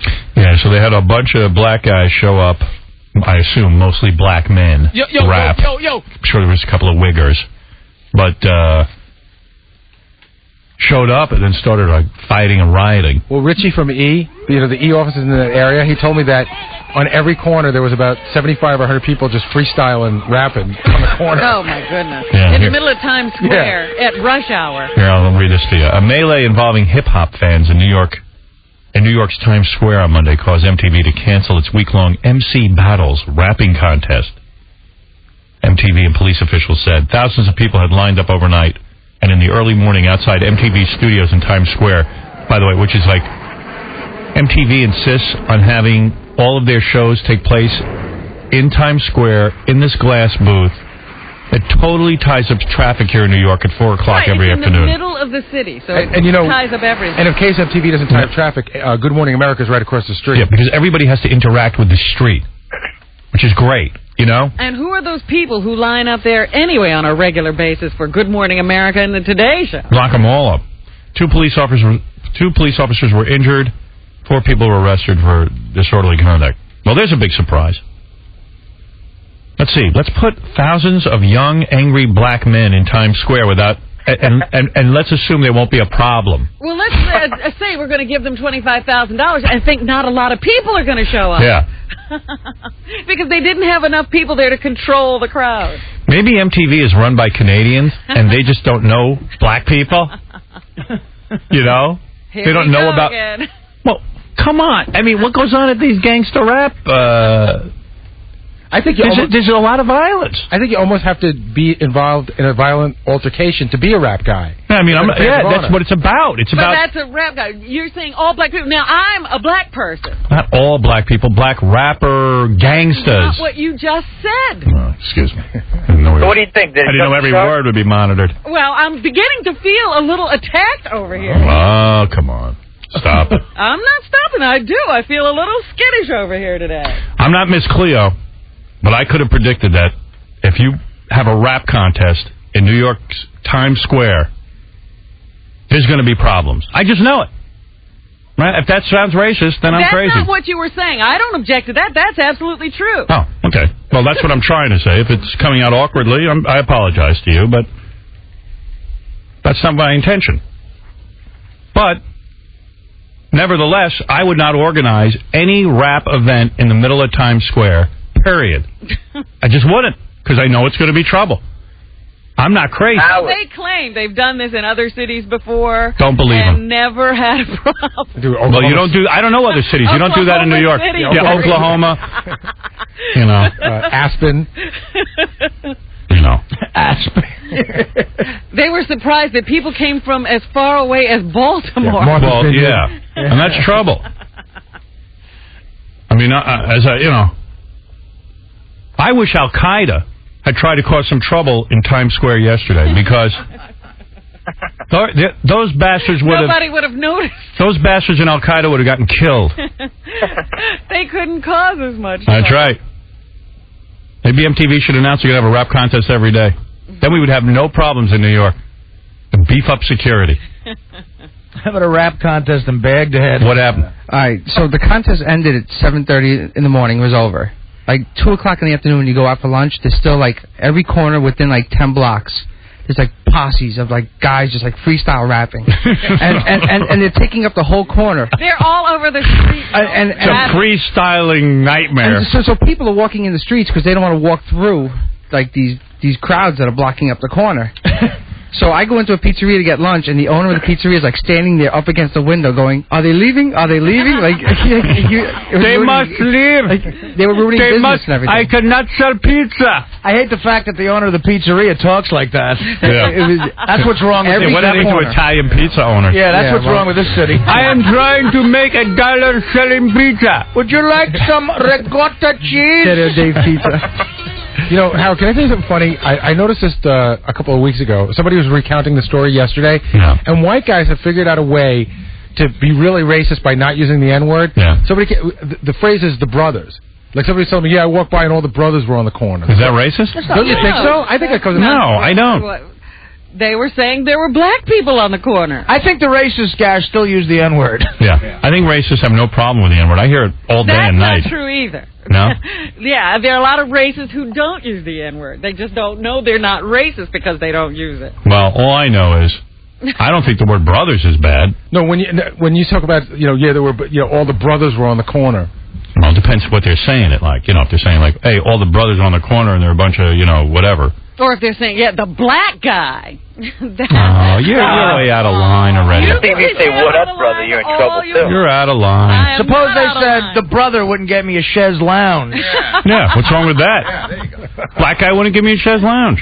He wouldn't. That's not what you were saying. You said the black guy about 50 times, like it was so important what? that he was black. It is important he's black.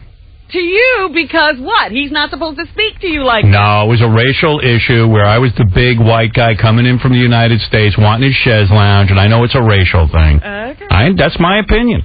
I don't think that's racist. I think you were getting as racial as he was, because you were saying, now this black guy is telling me. Yeah, he was a black guy. I can't sit in the sun. Shows you I'm not racist. No, that's not what you were saying. How dare this black guy tell me, this $1-a-week black guy. No. Tell me. $1-a-week guy working at a hotel where I'm paying thousands of bucks a night. He shouldn't tell me that. $1-a-week guy is different than the black guy.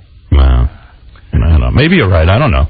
I wasn't trying to come off like that, but hey, well, maybe that's how it came off to me. That's what I'm telling you. You said it about 500 times. It wasn't like it was a black guy. So I'm a racist. The black guy. Then I'm a racist. Then I'm caught up in racism. What can I tell you? Well, you wouldn't be the first person. That's in it. America. So let's call it the way it is. My use of the word black made me racist. Not the use of you see now you're going to say every time you use it. No. Sometimes when you beat it over the head. If like you tell me the black guy. If you tell me I'm a racist, it must be true. Like you must growing know. up the black guy. If you tell he me was black. If you tell me I'm a racist, it's just like when I talk about Eminem. He's some white guy. White guy, acting black. There's an attitude. Oh, nah, you're just sensitive. No, I'm not. What are you I've been supposed to sitting say? here for 30 years. I'm sensitive today. No, you know I'm not racist. I know that you were getting a little racist that time. Well, I couldn't get a chaise lounge. But I couldn't get a chaise lounge. That's right, I know. If you block you from the sun, you might go there. I might turn into one, yeah. Isn't it odd that you were being racist trying to get blacker in the sun? Yes. Joe, go ahead. You're on the air. Yeah, all I want to do is get blacker. I mean, come on. Yeah, Joe, you're on the air. And the black guy was blocking me. Don't start with me. I'm talking to Howard. After 20 years of being a white bitch, where you coming off being a nigga now? Here we go. Oh, I was going to say, F you. I can't say what I really want to say. I'll kick your mother effing white ass. We're getting it. Oh, now that's all right? racist. Now I'm racist. All right. Easy over there. Jeez. You're getting all worked up. Wow. Easy. Hey, Robin, as the other black person here, I'm with you. You never know what the day's going to be like, you know? What happened to you during vacation? Nothing happened to me. See? You have no reason to be racist. That's right. You got your chaise. Hey, did whatever I wanted. Right. You know, the other thing that you were talking about earlier, Howard, is when you go on vacation, the money tipping thing, you're so right, is so out of control. I get to the airport, Kennedy Airport, so they have curbside check-in, which is great because I thought I was going to have to go through this whole thing. I got all of us. So I said to the guy, I go, wow, that was great. He goes, yeah, just take care of me. So, I had to take care of him. I was going to anyway. But black guy? White guy? He was a black guy. Oh, black. So then when I get to the airport in Florida trying to come back, there's no line. So the guy's just picking anybody at random. So finally the woman next to me says, you got to pull out a 20 or nobody's going to come and take care of you. So you pull out a 20 and you hold it. And then they come. I got to tell you, so I'm checking out of the hotel down there. And I say to the woman behind the desk, I've got 50s. Can you change them up for me? Because I got to do a lot of tipping here. Oh, change in American? I go, yeah, American dollars. This is like, what is this? You never saw an American dollar? She goes, I can only give you Barbadian dollars. That's how they get to keep the American dollars in their country. I go, no thanks, because then I'm going to be stuck with a bunch of crummy fake money when I get back to the United States. $50 would be a wheelbarrow full of Barbadian money. Exactly. So, I know how to count Barbadian money. So I go, okay. So I had a bunch of 20s, right? I'm going around with my kids. Now I got 20. So every tip's got to be 20. I don't have anything smaller. And it's not like some guy's going to have change. So they're not telling you. Guy comes to my door, gets the bags. That's my first 20. That's a 20 there. I'm with you. I get down to the car. There's a guy who loads it into the car. That's right. Another 20 for him. What about the guy that brought the car? Hold it. Guy who drives the car, drives us to the airport, and takes the bags off. Excuse me. Drives the car to the airport. I give him a 20. Then there's a guy at the airport, 2 guys now, who take both. There was only 2 small carts. So one guy has half my luggage, the other guy has the other half of my luggage. You got to give 2 20s? 2 20s there. Then, there's a person from the hotel who assists you at the airport to make things easy. Another 20 there. Jeez. So count it up. Yeah, no. That's just to move your bags from the hotel to the airport. You got to be. I don't care how much money you save at Priceline. You're going to spend it all on tips. Yes, Beth. Beth. Yeah. What's up? Howard? You don't sound like Beth. What? You sound like a guy. Well, I'm sorry. Are you a woman? There's nothing between my legs, I can assure you of that, except what you'd like to see. Anyway. This is a woman? Oh, yes. It is, but it's... Wow. There's nothing between my legs except what you'd love to see. What, my 20s? She hung up. Oh, damn. Yeah. Oh, dear. Sorry. I know some guys hand out autographed pictures of themselves as tips. That's not Really? true, is it? What do you... I ain't saying. Can I ask you a question? No. At a place, Somebody here? No one here. Oh, dear. at the place that you stayed at, how many nights were you there? 4 nights. What do you leave the chambermaid at? I left her 150. I'm telling you, the chambermaid, the guy who took the bags, the guy who put them on the car, the guy who took my car. No. The guy at the airport who takes the bags again? I think most people stiff the chambermaid. I don't. You know what? A couple of months ago, I was at a hotel, and I forgot to leave that tip in the room. And so I went back to the guy behind the desk, and I said, I want to give this to the maid. And he looked at me, and he said, well, how would I know which one? And I said, well, I usually leave in the room. Whoever comes gets it. He goes, oh, really? Well, that's very nice of you. Like you were a douche for doing it.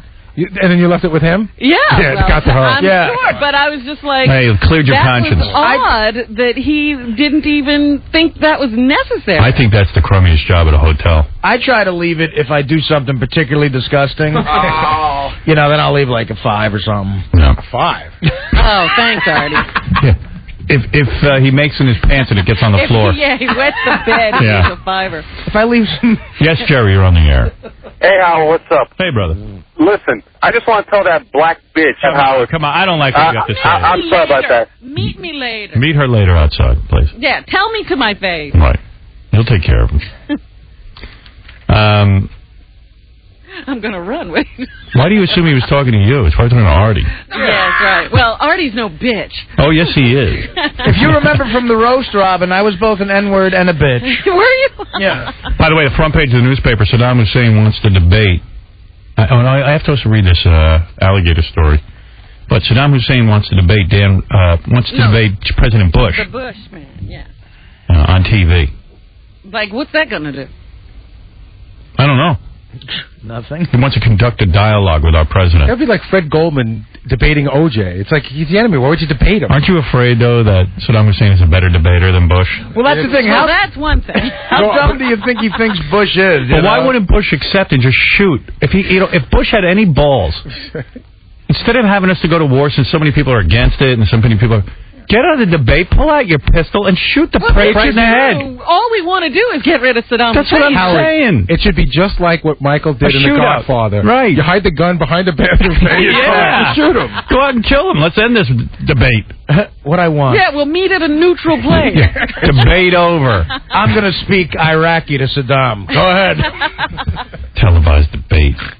Besides, public speaking isn't our president's strong suit. Yeah, but what does Saddam think? He could convince, that Bush will convince him that it's right to go to war with Iraq? I don't know what he's thinking.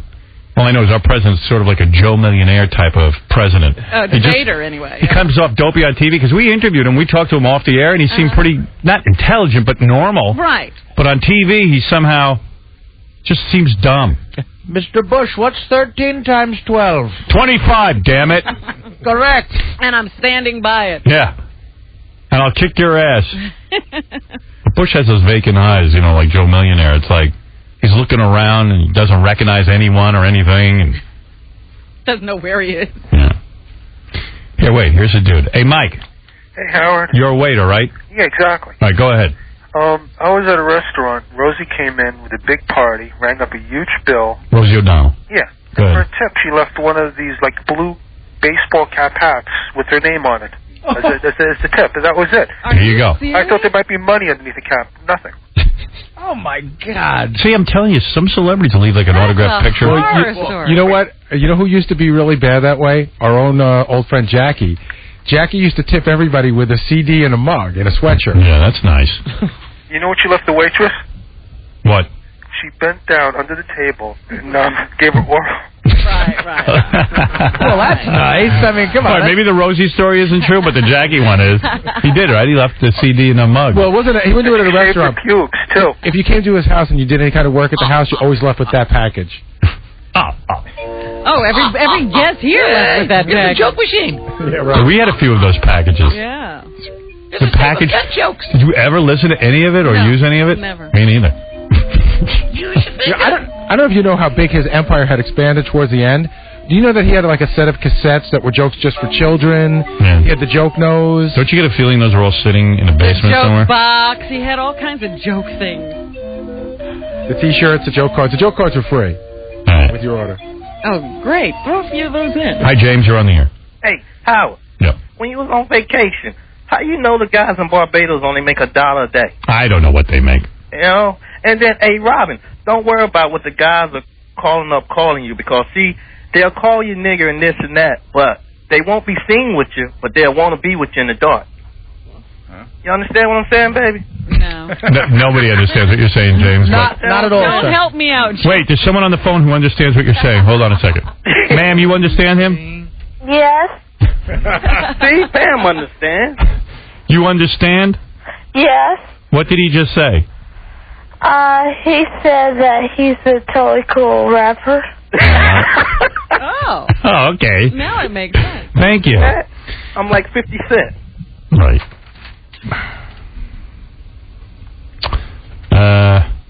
Yes, Jeff. Jeff? Yeah. What's up? What's up? I'm asking you. Oh, Howard. This Howard? Yeah. Hey, Howard, what's up? Listen, I know how to end this war in Iraq. Load Robin's fat ass and drop it into a B-52 and drop it right on those ragheads. All right. Another person who can meet me. There'll be a line. Can I make an announcement? The contest ended in late December. Right. There'll be a line. Just meet me outside. Yes, Jason. Howard, how are you this morning? Fine. Just got back from the Sandy Lane this morning. I'm hearing the end that you're getting harassed by guys. I got to tell you, my wife's cans are so big. These guys are harassing her to go water skiing. And then I pay him a $20 just to leave us alone. It took me another $20 to get him to leave me alone for the rest of the week. Yeah, that is a weird thing in Barbados. Like, you're sitting on the beach chilling, and they call it a public beach, which means it's open to all. Which means it's open to the locals. And what they do is they have little side businesses. It's like a carnival at the end of the beach. They got like guys with speed boats, banana boats. You got me, this Jewish guy from Miami, 150 pounds. What am I going to do with these natives? They're about to eat me alive. So I can give them money. I go, wait a second. But there are also guys who have food, and you have no idea where this food came from. They got it in coolers they're trying to sell. I didn't see any guys with food. It was jewelry that they balance on their heads. Right. Jewelry and arts and crafts. Arts and crafts. Right. The hair braiding thing is huge. The hair braiding thing, because my daughter did the hair braiding thing. And I went down there. And then they have like curtains hanging off at some booth, and then they have... their clothes back there. And you know the hotel doesn't really want them there, but there's nothing they can do because, otherwise they couldn't get to build the hotel. Yeah. They just want to, I'm sure in the middle of the night, they just want to, like, shoot everyone and get rid of them, because they're trying to make this whole classy place. But, okay, so that's part of the thing. But then, like, the guys will come by and they'll go, you want a speedboat? And I go, no. Then they'll go over to my girlfriend and start rapping to her. You know what I mean? And I'm like, dude, I told you we don't want a boat. No, it's my birthday, man. I just wanted her to say happy birthday to me. Now you're in a whole you're in a whole discussion.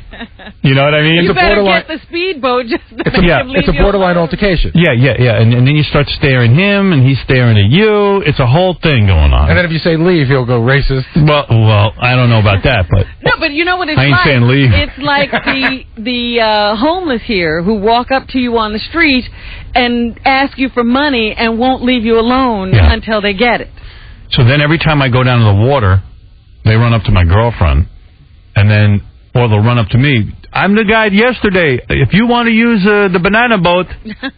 Yeah, I'm Mike. I'm the boss. You come see me. See me. You come see me, because I guess they're in a war with the other guys. Right. Yeah. Got a little everyone's the boss, Howard, right? I'm thinking there's going to be a shootout at the end of the beach. Vacation. He goes, vacation? What are you talking about vacation? We got to make a living. I said, buddy, for $2,000 a night, I'm here to relax, not to get humbled by you. Right. So, this is what I'm talking about. This is all the enjoyment you get out of the Caribbean. Wait, so then I'm laying in my chaise, finally, that I finally get in the sun, and the guy walks up to me, jewelry guy, goes, hey, Mr. Best. Mr. Best. You want jewelry for your girls? And then all of a sudden I become the governor, Howard. Hey, Mr. Governor. Yeah, well, no, he goes, Mr. Best. So I go, buddy, I'm on vacation. My wife's here. We're trying to relax. Then I get back to the room, and you're talking about tipping the maids. I'm changing out of a wet swimsuit. Next thing I know, my bare ass, this lady, 400-pound Barbadian lady, is changing the sheets. All right, thanks. Anyway, so... He hijacked my show for a second. You're not allowed to hijack. He's talking about his vacation. Yeah, he doesn't care. That's nothing, Howard. I'm in Barbados. Yeah, 20 minutes on he spent $2,000 a night. He's doing a monologue. Yeah. So anyway, so then I'm finally laying in the chaise lounge. The guy, Mr. Best. Now I go, what'd you call me? Mr. Best, because you want the best, you have to pay the best. Oh boy. And I was like, and he's giving me his local humor. Yeah, thanks. Then within the same breath, I get rid of him. The next guy comes over. He's a painter. He's painting. And he wants to sell me a painting for $300. Oh, like $300? $300 because he's actually painting it. and it looked like it was kind of paint by numbers, maybe. Dude, do you get that? What's that guy, Mo Levy? Whatever. Whatever. Dude, I'm just telling you what goes on That's down a lot there. of money. This was Mo Renoir. Mo Go. Mo Go. I was in Cancun once, and I went parasailing, and first of all, it was the shadiest operation, because they let me parasail with a drink. I went up with a drink. I had like a Jack Daniels in water with a drink, like... That's not dangerous. And then as I come down, the guy's screaming at the guy's help. I'm not on the ground yet. I'm not safe. And the guy's going, work for a tip. Work for a tip. You tip me. So like now it's turning into a carnival at the end of the beach, and I'm like freaking out. And then when you don't order the jet skis, they start racing the jet skis real loud right around where you swim to really just get back at you. Oh my God! There's a whole thing going on. Is that hostile? It's not overt, and it's not. Yes, it's intimidating. But that's what I'm saying. I've been there, and that's why I don't go. They're just buzzing around you like bees. Robert, didn't you used to date the director of tourism for Barbados? No, the Bahamas, Oh, which I will never travel to. Yeah, we learned not to. None of us go to the Bahamas. I like that guy for what it's worth. Where's the safe place to go? I like him. I didn't like his people. Those people. Those people. Where's the safe place to go down there? It's all safe, dude. I love going down the Caribbean. Robin's wrong. There is some. You don't mind that. That bothers me. Dude. I was chased down the beach by those guys. No, well, you're irresistible. Oh, please. No, you attract try everyone. to walk along the beach, and the next thing you know, hey, I'm security from the hotel. Let me walk with you. I love you. There was some of that. I love you. You got to learn to love it. I love you, Robert. Is it any different than you walking down the street in every parking garage attendant in New York? They don't join me. I couldn't get away some of them from do. this guy. I brought my my old housekeeper that I lost in the divorce. She came with us. Mm-hmm. And, You lost your you know that. And then don't act surprised. No, but you... Anyway. Never mind. You know I love her. And she was getting hit on every 3 minutes. But she liked it. You know, she was laughing. Hey, she might understand. Do you get a lot of? You know what I get a lot of? You get the. Do they do a lot of that? That's everyone. Gets, I'm not that hot. No, it's not like that. It's just anyone to get anybody's attention. They'll be like. Double A, what is it? Hey, what's going on, Howard? Hey. Listen, I mean, with all your experiences in high school and all that stuff, when you went on vacation, you weren't scared of none of these jungle bunnies were. Oh, I don't like that. That's not nice. That's not nice. That's not nice. I don't approve of that. Double. Well, that's what you. I mean, like when you did that, I mean, you would have been like helpless. I mean, if I was down there. No, we did go for a walk, and a couple of guys did surround us, and did. One guy just started looking at Beth and talking to her about her hat, and I was like, oh no, 6 guys here, and these guys look like they look like they could handle themselves. Yeah, they look like they just got out of jail. Probably. What? How far are you from the hotel at this point? Too far. That's where they are. Right, and then so my daughter's with me too, and she's 16. So all of a sudden I go, "What'd you say?" And I'm staring at the guy. "What'd you say?" And I'm saying to myself, "What am I doing? What am I doing? I am going to get my ass beat." I could leave them here. So the guy just doesn't even pay attention. He keeps talking to her, and then my daughter goes, "You, what are you doing, Dad? You're going to get your ass kicked." I go, "Let me tell you something. My entire childhood, I got my ass kicked by guys twice the size of these guys, and once you get punched in the face once, you don't even feel it." So here I am bragging to my daughter how many times I lost. That you can take a punch. That I can take a punch, and I'm like, what am I doing? I'm bragging that I'm going to get beat up. And wait till you see how well I get beat up. Your father's gotten his ass kicked plenty, honey. Really good. I know how it's done. Yeah, wait till you see how. I think it's like my effort to make my kids feel bad for my life. So it's like, but meanwhile, this is all going on, and I'm not protecting anyone. So I just walked away, and we all walked away. You know, I always envisioned. You ever see that movie The Deep with Nick Nolte and Jackie Bissett? They're down in like Jamaica or something, and Lou Gossett Jr. gets him, and he cuts her shirt open with a knife, and Nick Nolte tries to say something, and he's like, if his tongue moves again, cut it out. I always think that's what's going to happen. Yeah. Well, I told you the famous story of my friends in Jamaica, white people who went off the beach. Well, they were lying on the beach, and the girl got sunburned. Oh, that She and story. her husband, they, meet some dude on the beach. He goes, oh, you going to town? They got the medicine for the sunburn. And they go to this neighborhood off any resort in the town. That's just stupid. And next thing you know, this guy walks in, oh, yes, I got the sunburn medicine. And he's standing there. Her husband is standing there. And they get her naked and rub her entire body down while her husband stands there. Oh, yes, I have to apply the medicine. Let me ask you something. They told her to get naked, and then she was afraid not to? Yeah, and they're standing there. There's a couple of guys outside the door of this room, like a doctor's office, where there's a ante-room and then another room. And, oh, yes, you go in here and we get the medicine. Oh, sure, your husband can come with you, but there's these other guys right outside. What are you going to do? What was the medicine, bukkake? Probably cocoa butter and him. We give you pina colada. And they rubbed her down white cream. With him watching. Completely, and he had to stand there and watch. They're assuming, the local guys have special medicine. Yeah. There's no doctor that has special medicine. This guy in town can help you. We want you your next vacation, I'll come along. I'll protect Beth while you fight the jungle bunnies, all right? Oh, I don't like your attitude. Right. Sheesh. All right. Got to take a break, then we're going to do the news. That's what I love, how everybody gets along. Listen. The world isn't perfect by any means. Hardly. Not even close. Big debate coming up between our president and Saddam Hussein. Can't wait for that. They've now discovered on television that Michael Jackson is as good for ratings as O.J. Yeah. So every week there's going to be a Michael Jackson special. Now, did you watch the Maury Povich one on Fox? Yes. That was a big disappointment. That was almost like Geraldo's opening the vault. Yeah, that was bad. You know what I saw on CNN while we were on vacation? Paula Zahn was doing a special on Michael Jackson. So all of a sudden she said they had a very special guest via satellite who was in the inner circle of the Jackson family, knew all the workings, and could shed some new light. And up on the screen pops Jack Gordon. Oh, no. It was the funniest thing. He used to be married to LaToya. Yeah, and he starts making these bizarre accusations. He loves to do that. That family will never get rid of him, no matter what. Paul is on and a hard-hitting interview with Jack Gordon. Oh, but you're talking to him like he knew everything. Yeah. He does know everything.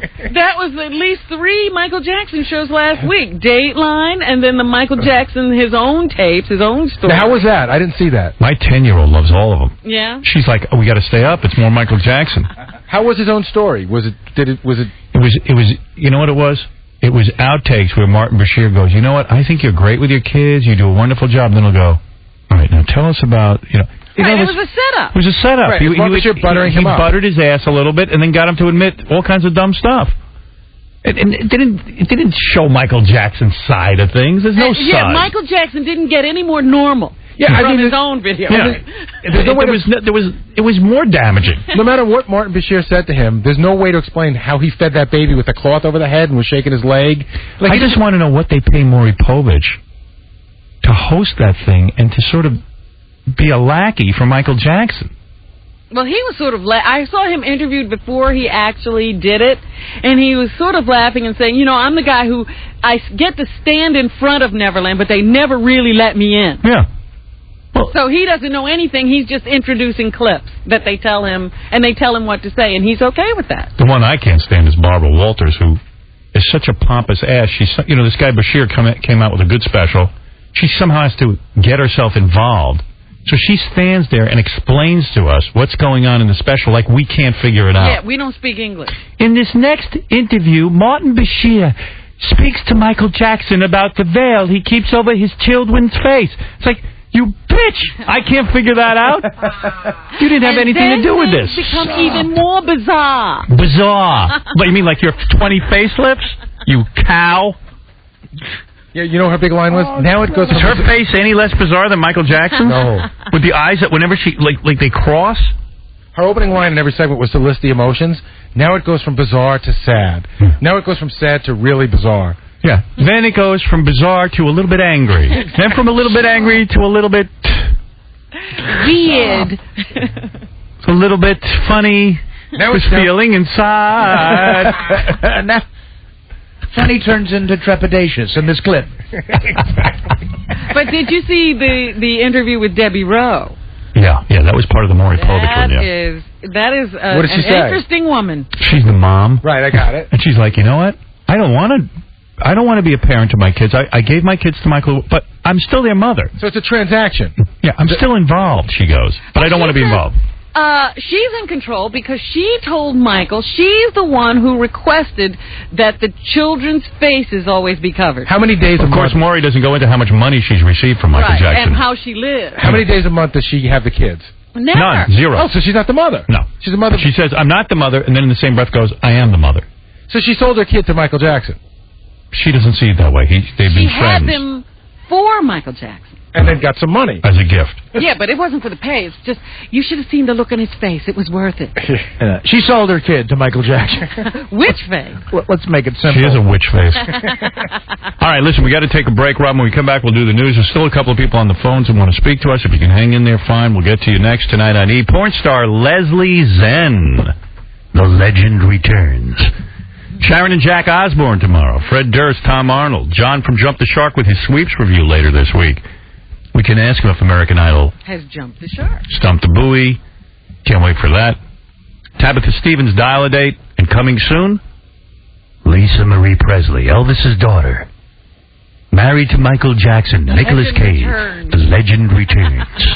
We'll be back right after this. So I'm looking up this whole Ravi Shankar thing. So it turns out that she found out about him 4 years ago. It says that she's loath to talk about him, that she doesn't even mention in her bio that that's her father. We got to interview her. It says, we didn't really have much of a relationship at all until about 4 years ago, and I just don't want to be the focus. She said, she's pretty upset that he walked out on the family. She has a half-sister. Where the heck did that one go? Anushka Shankar, who's a classically trained pianist. Yeah, I've seen her on TV. Oh, yeah. Really? She performs with Ravi. That's what I thought, that his daughter... I thought he had more than one, but he's got just Anushka. Well, evidently, Nora lucked out by not being around him because she's not doing endlessly long songs that have no point. No melody. It says Ravi has apologized for having been a neglectful father, a sin for which he hopes to atone. Nora says, he didn't have much to do in my life growing up. The job of raising her was left to her mother. Now, how did she get to be Jones? I don't know. She decided to, let's find something as far away from Shankar as humanly possible. But this is a weird line. She says, listen, it's not like I'm rejecting my father. I love my dad, but I didn't grow up with him. And my music has nothing to do with him. Shankar. Nice name. Isn't that like a herpy? Yeah, a Shankar? She said, we have a relationship. We've seen each other now and then over the last 4 years. Jones is her mother's last name, I think. Or from what I heard. But, I mean, if Ravi was there and they know of his paternity to her at the very beginning, why wouldn't she be Nora Shankar? Maybe the mother, if they never got married, maybe the mom just didn't want to be... Why didn't she become Anushka? Dead Air Dave? Or Nora Shankar-Sore. Coming at you. Nora Shankar-Sore? 2 to 6 here. That's a fascinating story, actually. Got to get to the bottom of it. We got to interview her. We'd be good at that. She probably won't talk to us. She needs to be here to talk about this. Let's get it off your chest. Did he have an American family and an Indian family? Is that what was happening? Keep it quiet, Split. See, the other daughter goes out with him, and he sits and plays those horribly long songs, and I think she comes out and plays that weird bongo thing. That drum? The tabla. Sounds like a hell of a show. This is how they just... Yeah. It was great when George Harrison figured out to put him on the concert for Bangladesh and bore the piss out of everyone for a half hour. Jesus. It says here that Nora is the offspring of a liaison between her mother and legendary Indian sitarist Ravi Shankar. See, that doesn't sound like a whole long, drawn-out affair to me. No, it sounds like she met him backstage at the Ravi Shankar concert. Yeah, she just doesn't want to tell her daughter. Maybe the mom was like, hey, how do I meet George Harrison? You got to go through that guy. Yeah. You're kidding. The Indian dude over there? Yeah, you see the guy with the dot? With the funny dot? Yes? You know the guy who was tuning up for an hour? Now, here's the story I have. All right. Her mother used to be a concert producer, and she and Ravi were together for 9 years. So it was not... okay. It was like it was a relationship. Night thing. But if they were together for 9 years, what happened to Nora? Nora said she just met him 4 years ago. Maybe it was... No, I think that probably she had him at the end of the 9 years. Right. Something. I don't know. You got the story? Yeah, somebody comment with the real deal. That's the story. Here's Radio Will. There you go. They were together for 9 years, and I think they must have had her at the end of the relationship, and then they split up after she was born. So she knew it was her father, but she only met him 4 years ago. What's with the scary goatee?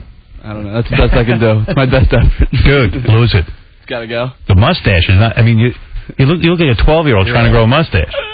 Looks like you're dirty. What did it take you to grow that? 2-3 weeks? You can go a little longer than that. You're not getting laid with that, dude. I know you didn't get laid without it, but... I got to try something different. Maybe just go with the goatee and not the mustache. You think? Yeah. Makes me look Mexican. I like it. Dude, the mustache does make you look Mexican. Yeah, I like that. Hey, by the way, Will is your biggest opponent in the office when it comes to the whole anti-war thing. He hates it when you're pro-war. You're a pussy. Why are you going to argue with him in Indian? Because it's more fun, Robin. Yeah, why am I arguing in Indian? I'm not Robbie with a dot. What is your problem? Fill that thing in with a magic marker. Go over and fight the war in Iraq. That'll turn you into a man. You'll grow a beard. No, I'm not. I can't say that I'm completely opposed to war. I had a long talk with Scott DePace the other day, and he made some valid points for me. Here's a guy you want to get your advice from. The guy works a robot camera.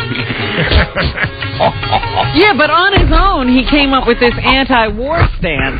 No, not on my own. Out of no thought at all? No. You know what? Before you go off thinking on your own, talk to Scott DePace, okay? I should also tell you that Will's the guy that wants to know why everyone keeps picking on O.J. Do you? No, I thought when that story came out that they called 911 and the New York Post reported on it. I thought it was just a little bit unfair for this guy. Look, I've said it to Gary before. We've had Don King in here. We've had people that are known killers come in here, and you treated them like every other guy. Well, we would do that for O.J. too. We asked Don King about his murders and how that happened. Yeah, but it seems like he did his time at least. O.J. didn't do any time. See, Will was saying that if that happened to say me or you, say we got into an argument with our kids, and they called 911. But this guy's a murderer. That's what I was trying to explain. He's a murderer who never went to jail. His wife called 911. Now his daughter's calling 911. It's amazing how history is repeating itself. But I think the fathers and daughters get in fights, and but this is O.J. Yeah, but he killed someone. He killed her mother. And she called 911. Right. You don't see the similarity in that? Yeah, we're scared for her life. Let me guess. Hitler was misunderstood. No, of course not. What are we dealing with here? How deep does this lunacy go? All right, go talk to Scott DePace about O.J. He'll straighten you out. He got the Scott DePace. Come here, boy. Come here, you. We need a war. You goatee-having little commie. I'll tell you, Scott's a great brainwasher. He doesn't, argue with you. He gets you in a corner. He makes his points over and over again. Great. It's a lot of fun around here. I remember when strippers used to run around here. I got Scott DePace's political reviews. I had lunch with Scott yesterday, and he said something funny. He saw that movie, The Recruit, and I said, why'd you like it? He goes, there was a lot of gun shooting in it. That's all he knows. I said, gun shooting? Rootin' tootin' gun shooting. Anyway, Robin, go ahead, please. Anything with guns. I got one of those Academy Award advanced screeners of The Hours. Yes. So, Sunday, Beth kept saying, I want to watch The Hours. We're going to watch. We always watch a movie together. On Sundays, we're going to watch The Hours. So, I was about to put it in, and she goes, you know what it's about, don't you? I go, what is this about? She goes, it profiles 3 different women and their issues. And their miserable lives. She took one look at my face, and she goes, why don't you go in the living room and watch your Buffy the Vampire Slayer and Angel episodes that you TiVo'd when we were on vacation, and I'll go in the other room. Absolutely. So I sat... You go watch Buffy. I watched 2 Buffys and 2 Angels. Dana wanted to see that The Hours. I'm bailing, dude. I couldn't. It takes hours to watch it. And that's why they call it The Hours? It takes hours out of your life? Anyway, so it was not a one-nighter. It was a liaison. Right. All right, it was a love affair that went sour. 9 years, okay. Yeah, the dude lives in India. How's he going to see Norah Jones? Hey, he comes to America sometime. He's got those very big concerts he has to go to prepare for. And didn't she want a weekend in India? Now they say the sitar is the hardest instrument in the world to play. Listening to this. He's the best at it? Don't you think anyone could do this? Well, if he's the best at it, it's no good to play it. Right. I mean, that's the sound a guitar would make if you just hit it up against the wall. I thought this was pretty cool. Did you hear that Sammy the Bull is... I'm glad Artie doesn't eat my arm. Jump out of the... You better be careful. Keep feeding him. I put some syrup on it. Got a console away. Now I understand why you feed him every day, so he doesn't eat you. 6 a.m. feeding. But Sammy the Bull has been charged with murder. Here's a guy who had escaped all prosecution. Right. Got into the witness protection program. Then started, running a meth ring out in Arizona. got arrested and convicted for that and wound up in jail where he was trying to avoid anyway. And now he's been ratted out by another criminal.